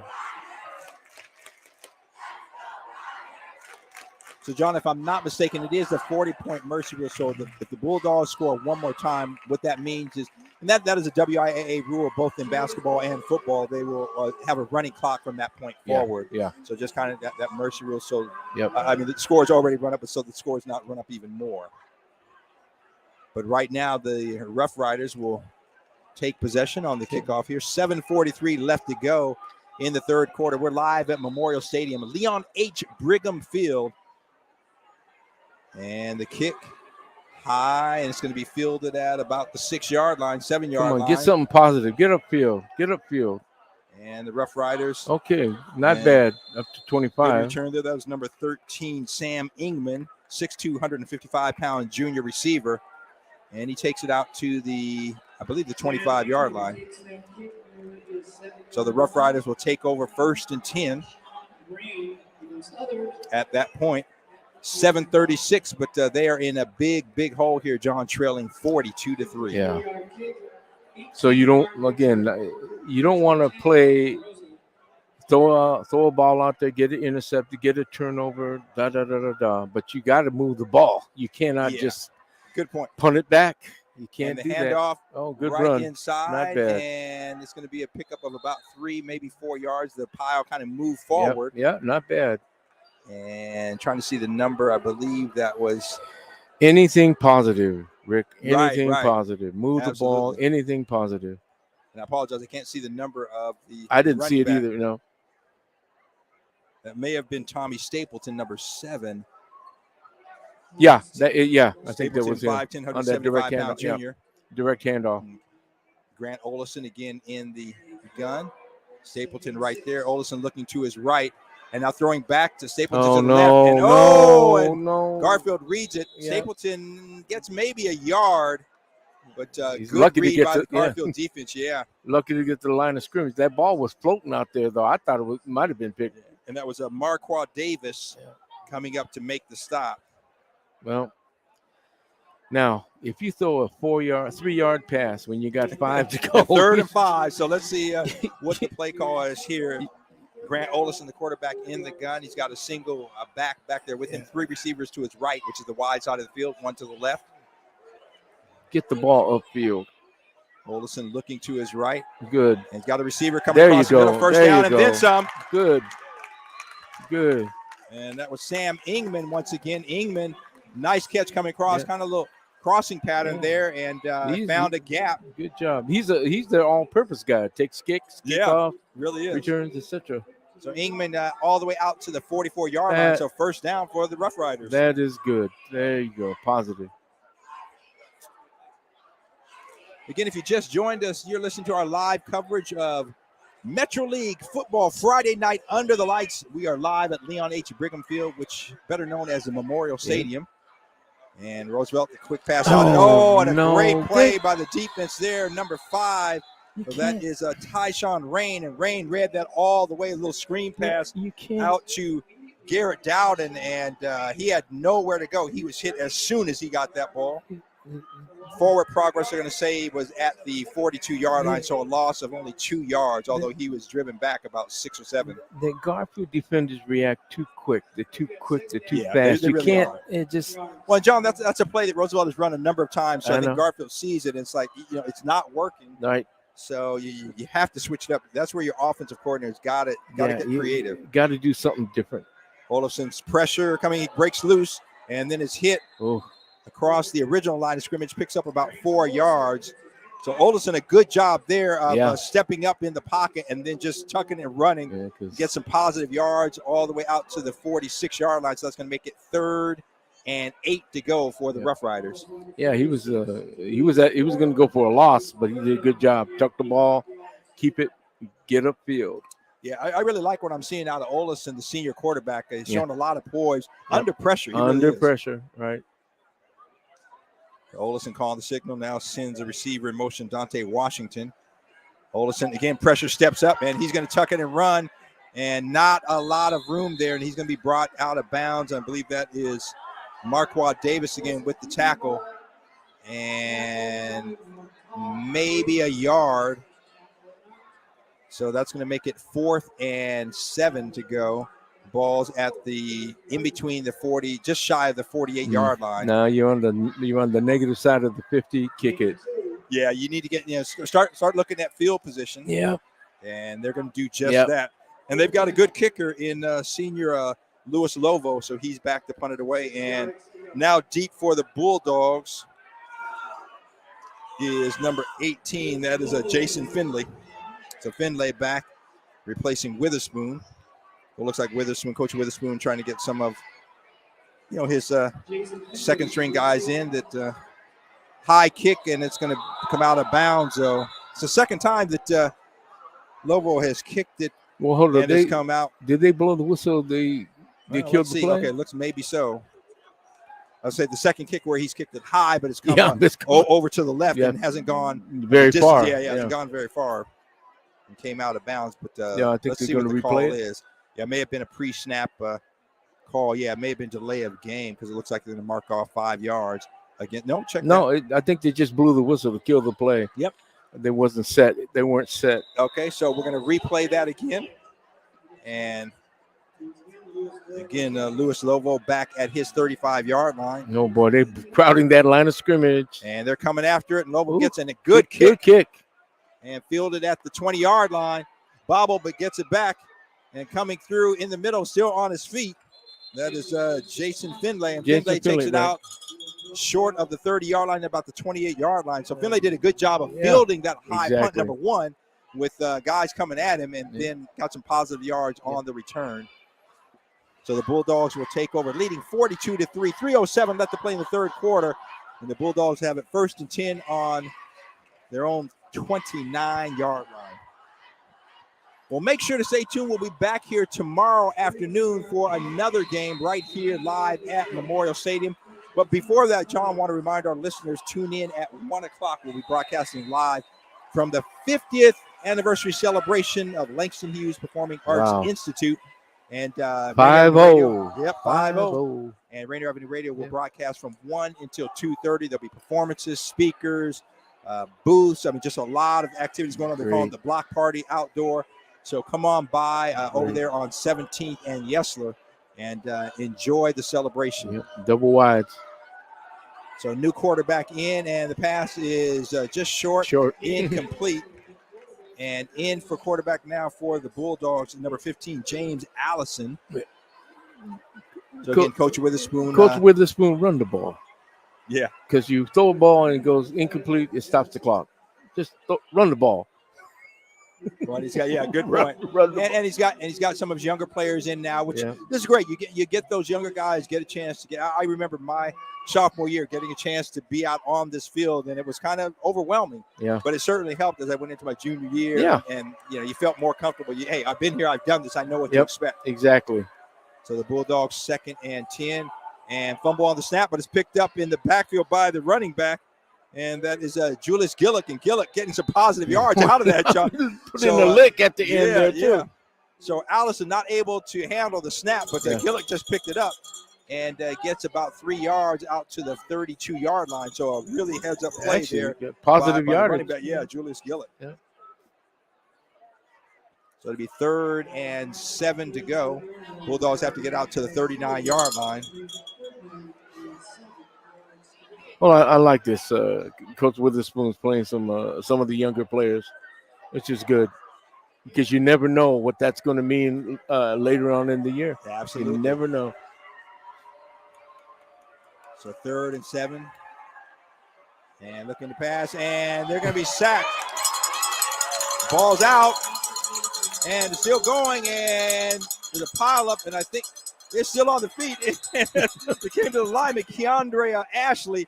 Ashley got the ball. Fall on the ball. Yeah, quarterback James. Ashley said, hey, this is my chance to run it. Fall on the ball. Lineman. You're a lineman. Fall on the ball.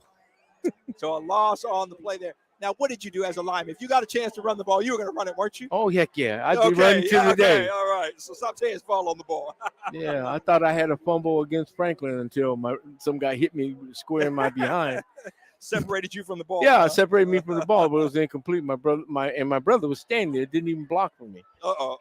You got on him with your twin brother, huh? Yeah. You didn't have your back. What's How up come with you that? didn't block me? It says because it was incomplete.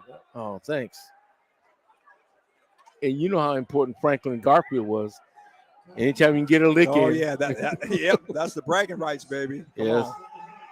All right, so we'll have 4th and 11. The Bulldogs calling a timeout, but they'll punt it away. Ball's on their own 28-yard line. 2:02 left to play in the third quarter here. Garfield leading by a score of 42-3. Yeah, it's now you're going to get good, fairly decent field position. Roosevelt, move the ball. Don't give it up. Get something. Get something going.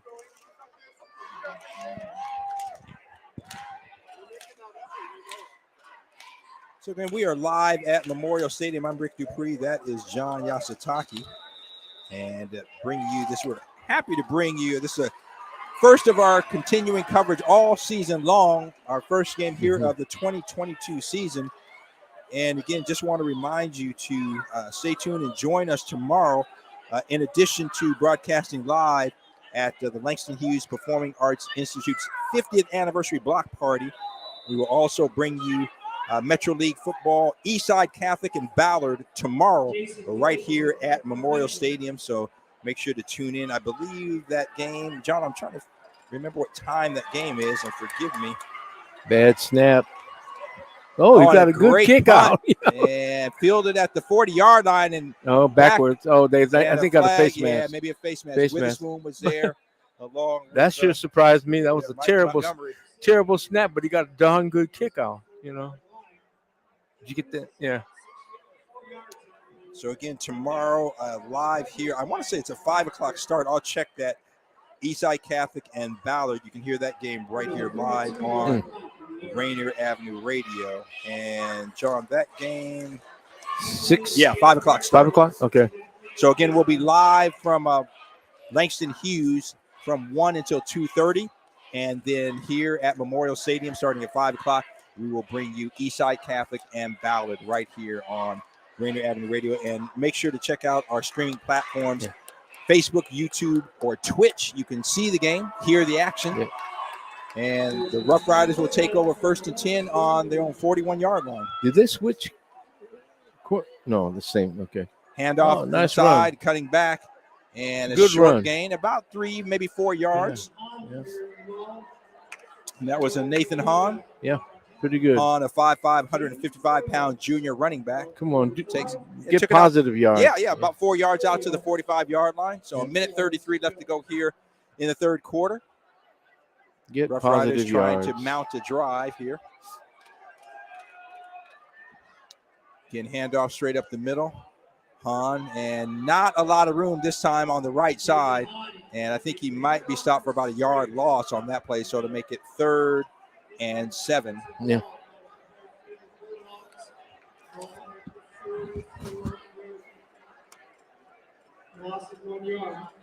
Yeah, I'm watching number 7, Troy Vega. He's also a running back, and he also blocks. He's like a lead blocker on that I formation. He's also a linebacker out there. Yeah. So, yeah, that is pretty Nathan versatile. Hahn, 5'5", yeah. junior. And the pass good out. pass. And can be close to a Close. first down, but I think short of the first down. Yep. So it was Olison to Dowden, and then Stepped out on the 50, so he's about a yard short. Yard shy of the first down. So Go. and they say he was inbound, so the Good. clock's still going. 4th down, go for it. So Go for actually, inside of the just past the 50-yard line, so about a half a yard to go. It'll be 4th and about a half a yard. Go for it, Roosevelt. Shoot. Go John, this for is when I'm getting my quarterback under center. I'm doing a quarterback sneak. But, why are you Olison going is to in the short? gun. Yeah. Why are you going to a shotgun? And the handoff. And see, this is what happens. Yep. The running back is not going to be able to get a start because and Mike Watkins in there making the stop for a loss. Direct snap, T formation, quarterback under center, just move forward. First down. Yep. So turnover on downs. The Bulldogs will take over 1st and 10 on the Rough Rider 48-yard line. 8 seconds to go here in quarter number 3. Plus side of the 50. Yep. Rick, I could be a tennis player. I could have called that play.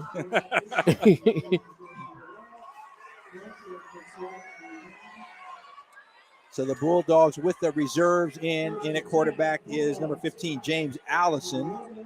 And in the backfield, the I formation, Israel Neighbors. And again, fumble the snap, but we got a whistle. So I'm not sure if we have a timeout before the snap. I think Yep. So we're going to call the timeout. So and then you got Garfield guys running out on the field, which means they're not in the formation. So James Allison, the backup quarterback, can have to work on the snap. Yeah, the snap there because he's under center and just not able. That's the second time that he's been unable to handle the snap. So they're going to have to work on that. Well, a timeout on the field. 6 seconds left to go in the third quarter. Garfield leading Roosevelt 42-3. Yeah. So we got a bunch of activities tomorrow, which is great. Like you said, the big 5-0 for Langston Hughes. And, we talk about that there are very few cultural centers in our community left.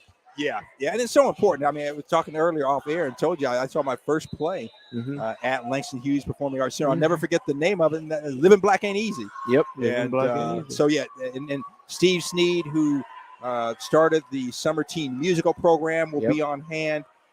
We'll have Mayor Bruce Harrell will be there. A number of alums from Langston Hughes from different shows and performances and artists, and so just a big celebration. They call it the 50th anniversary block party.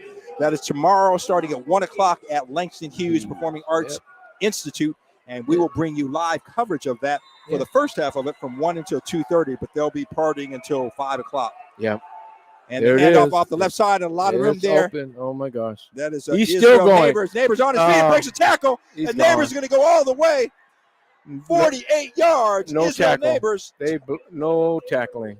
They just gave up on that one.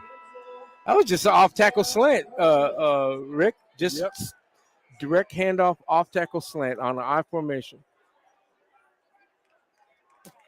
So the last play of the third quarter, Garfield, that is Israel Neighbors, takes it 48 yards to the house and puts the Bulldogs up by a score of 48-3. And again, John, I believe the mercy rule this fourth quarter, there will be a running clock. Running clock.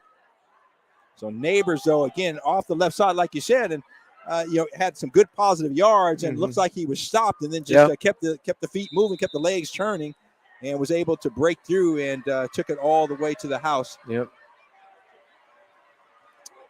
So now the Bulldogs looking for the extra point. Snap is good. It's down. The kick is up, and it is good.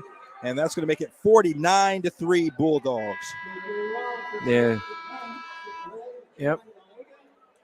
So after three quarters, Bulldogs are commanding 49-3 lead. And want to make sure that you guys tune in tomorrow. Again, we will be live at Langston Hughes from 1 until 2:30. And helping Langston Hughes celebrate their 50th anniversary. I'll be on hand. We'll bring that broadcast, and we'll try to grab as many of the folks there, John, celebrating and talk about just the importance of Langston Hughes and the programming there in the as community. a cultural center, as cultural.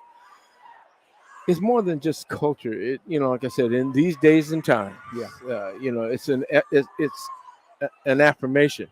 It really is, and so important. So important for us to see individuals that look like us.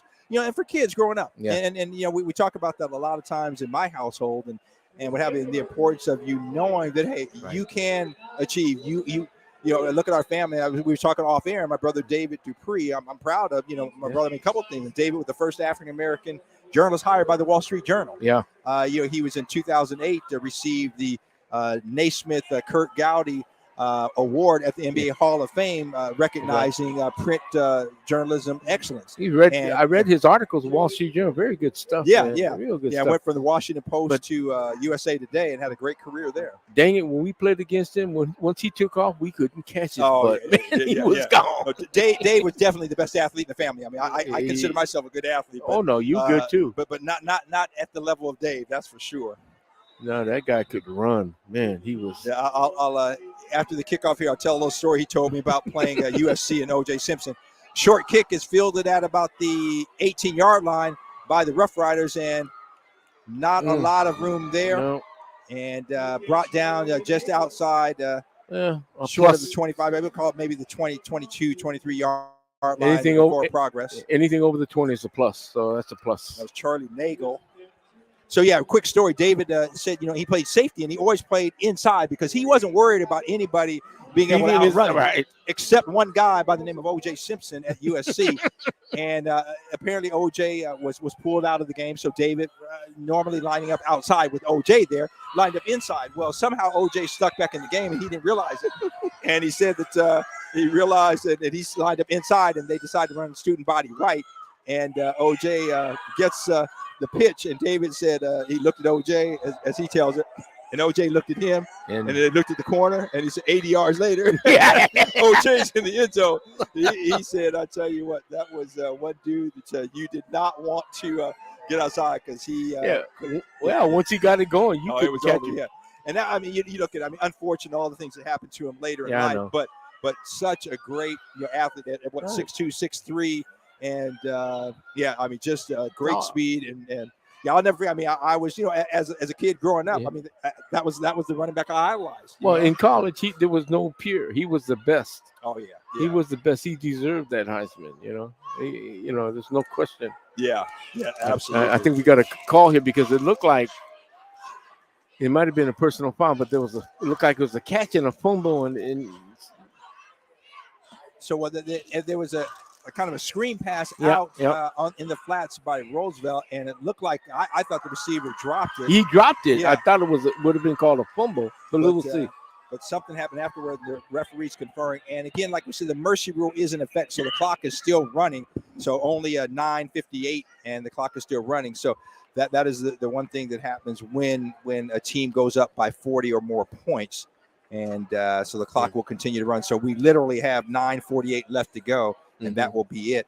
I checked that, if there's a timeout called or what have you, but for the most part, the clock will continue to run. even through a penalty. And as we've seen, these officials now they're nothing. saying, Nothing. So they're waving it off, picking up the flag. Right. Now it took them that long to figure that out, John. Literally, I'm looking at the clock, and a minute 30 went off the clock because it's a running clock. Yeah, it was at 11 minutes, and there was no gain on the play. It's 2nd and 10. It should be. So the Rough Riders have the ball 2nd and 10 on the 21-yard line. So did call it incomplete. Oh, we should mention to those, and we're not trying to make lighter. The Queens passing will be on the news all day tomorrow. Yeah. I tell you, think about bad that, John. Bad snap and a loss. Quarterback Grant Olafson sacked back for about a 5-6 yard loss. But yeah, John, we talked about earlier that with the passing of the Queen, 70 years. 70 years in that position. Longest reigning monarch. Yeah. So that's modern times. I mean, she was quite young at 26 when the king passed away. Her father passed away, and she took over. So I was listening to the news earlier, and I guess they'll have what they call I think it's a 10-day period of mourning, and a lot of things will kind of shut down in recognition honor of the Queen. And they just celebrated the anniversary of Diana's death just a few weeks ago. So this is real. Timing is real. She lived a long and a good life, 96 years. Yep. Snap and Olafson looking back in the screen. It's well set up. And a block in the back, they don't call it. Oh, but Garfield, great job of the Bulldogs' defense of recovering. Yeah. And if I'm not mistaken, I want to say that's number 22 coming up. Yeah, the inside-outside pursuit. Yeah, excuse me. Chisungus and Gershom came up, and tell you what, they had some room there on that screen. And inside-outside pursuit. Yeah, and Chisungus came up and made a stop. So good defensive play there by the Bulldogs. Off of a very well executed offensive play by Roosevelt. Yeah. But they ran him down. So it'll be 4th down and 6 on the 25, and the Rough Riders will punt it away. And deep at his 45-yard line, I believe it's Jason Finlay. Low kick, and it is blocked. I knew it was going to get blocked. Yep. Low snap. Real low, and Lobo was just unable to field it and get the kickoff before Garfield was in there and blocked it. So the Bulldogs will take over on the 18-yard line. I tell you what, John, it goes from bad to worse for the Rough Riders. Well, I told you at some point in time it was going to get blocked because you did say that. You did say that in the first half, and it came to haunt them on that one. The most fundamental part of the football play is the snap, whether it's a long snap, short snap, T formation, under center. It doesn't matter. It's that snap again. It just. Yeah, it sounds like a broken record. Yeah, but that's the start. That's exactly right. And your timing, like you said, if it's off, especially if you're in the gun, it's a low snap, high snap, whatever the case may be, and that makes it tough.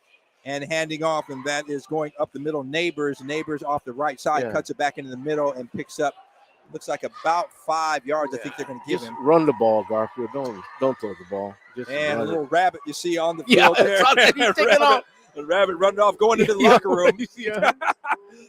Rabbit was on the sideline there, and what's up, Doc? Made a beeline to the locker room area.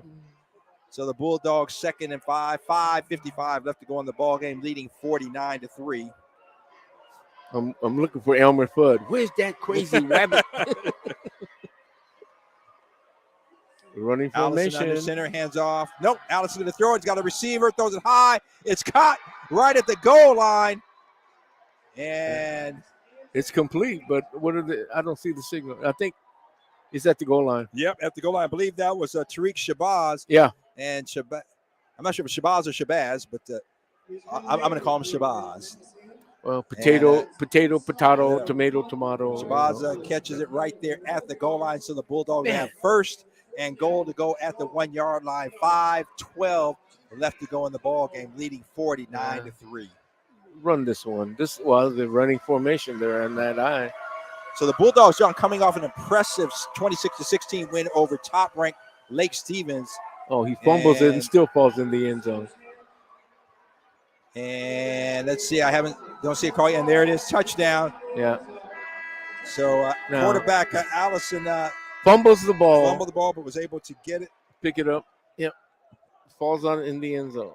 So the 1 yard touchdown there, giving the Bulldogs a 55-3 lead.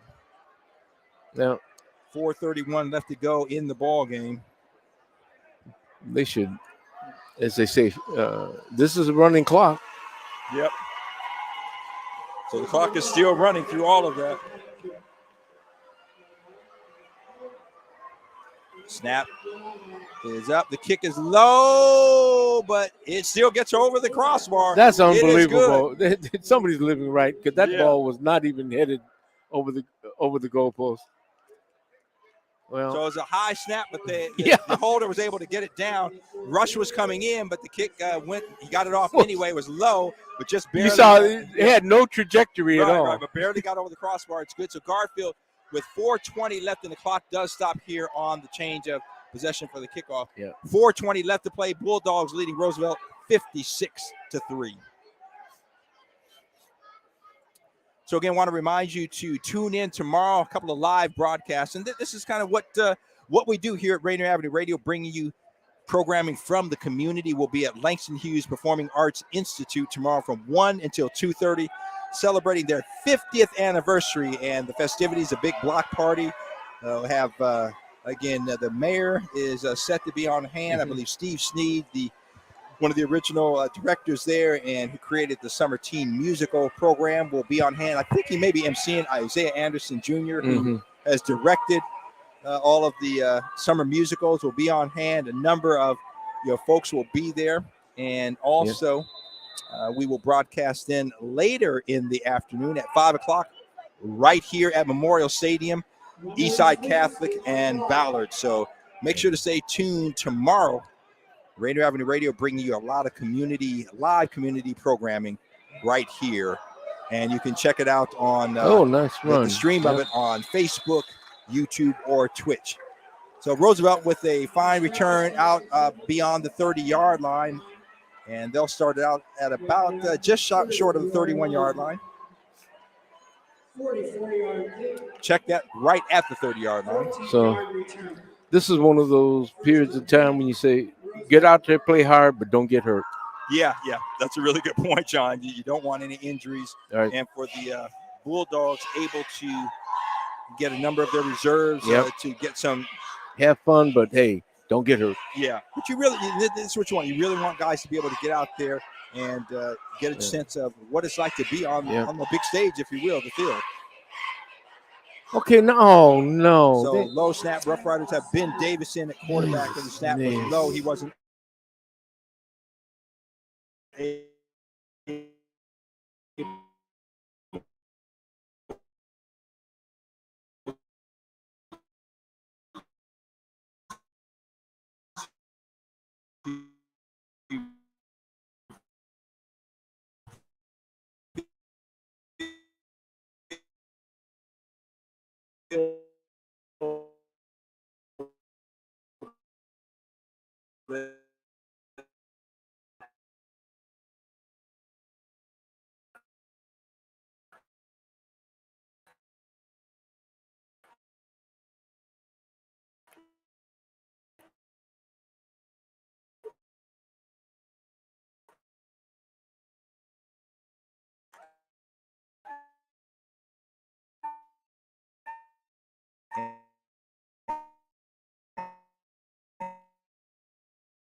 And that was on the center.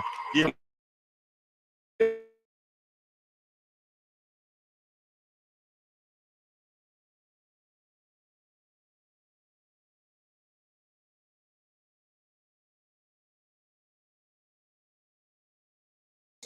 No, he stepped out. He got the pass. So Charlie Nagel was the receiver. Yeah, it was a good pass, but Nagel just stepped on the sideline. They're out of bounds at the 35-yard line. So to be 4th and 5 to go for the Rough Riders with 1:47 left to go in the ball game. Yep. You know, at this point, John, I'm going to go for it. Get my guys in. That's what Roosevelt's going to. No, check it. They're going to kick it. They're going to punt it away. Yep. I honestly, get. I would have gone for it. I would have gone for it. Yeah, Nothing get to you lose. guys some experience. Yeah, absolutely. So deep to punt it is senior Number 70, Louis Lovo. He gets it. Oh, and a nice good punt. kick. Takes it all the way back to hits down to 15. And nice I think kick. it goes out of bounds inside the 10-yard line. Yeah, So, inside the 10. I tell you what, Nice that kick. was a great kick. About a 55-yard punt there for Lovo. So with a minute left to go in the ball game, the Bulldogs will take over. And again, running clock, so likely we'll have one more play, John. And that probably will do it for the ball game. Yeah, that was a good kick. You're right. About 55. Yeah, it's going to be interesting this year. There's some teams that we know are pretty loaded. And remember last year we saw Bellevue play for the 3A championship. Like I said, I have never seen a team that constantly 3rd down, 5-yard, 3rd down, 7, and they run the ball. They did not throw the ball that one time. And that was in the end zone. Right. Yeah. They missed it. But, that was amazing to me. And like I said, you play to your strengths. Yep. So, John, the Bulldogs, there's a 2-second difference between the play clock and the game clock, and the Bulldogs going to let it run down. Actually, I think they're just going to let it run out. It. Yep. So that will do it. That wraps it up. Garfield, a convincing 56-3 win over the Roosevelt Rough Riders. So the Bulldogs improved to 2-0 on the season. Which means that win over Lake Stevens is no fluke. Yeah, legit. This is a solid. And Lake Stevens was the preseason top-ranked team in the 4A classification. So a big win for Garfield last week. Oh, you know who's an alumnus of Lake Stevens? Chris Pratt, the actor. Really? Yeah. Oh, yeah. Did not know that. Did not know that. Yeah. Well, that's going to do it for us here at Memorial Stadium. And make sure to tune in tomorrow. We'll be live at Langston Hughes at 1 o'clock and then back here at Memorial Stadium at 5 o'clock to bring you Eastside Catholic and Ballard. For John Yasutaki, I'm Rick Dupree. The final score, again, 56-3, Garfield with the big win. We'll throw it to, I believe, Daniel Bellis. And Daniel will give us an update on other scores. And until then, we will see you tomorrow right here on Rainier Avenue Radio. Daniel? Yes, thank you there, Rick. And just to recap on a couple of things, both the 3A and the 4A champs of last year both going down here in week 2. Bellevue starting the season 0-2 and a loss to Lake Stevens, I think 30-28 in that contest right there. Also, Rainier Beach and Seattle Prep trying to get a quick update from that for you just right before we bounce really quick. At our last update, it looked like Beach was leading Prep 19-3 right there. But trying to get a real quick update for you on that game if we can. And yes, we do have a final there. Rainier Beach will win that contest 19-9. So leading in the first league game for Metro Mountain, you have wins for Garfield, you have wins for Rainier Beach, and one for O'Day. Eastside Catholic and Ballard will be tomorrow at 5 right here on Rainier Ave. But there you go. 3 of the 4 have their victories. We know who the leaders are in the Metro Mountain. We're going to take off for tonight. Thank you for listening in to your community radio station, Rainier Avenue Radio. This is Daniel Bellis saying peace and bless.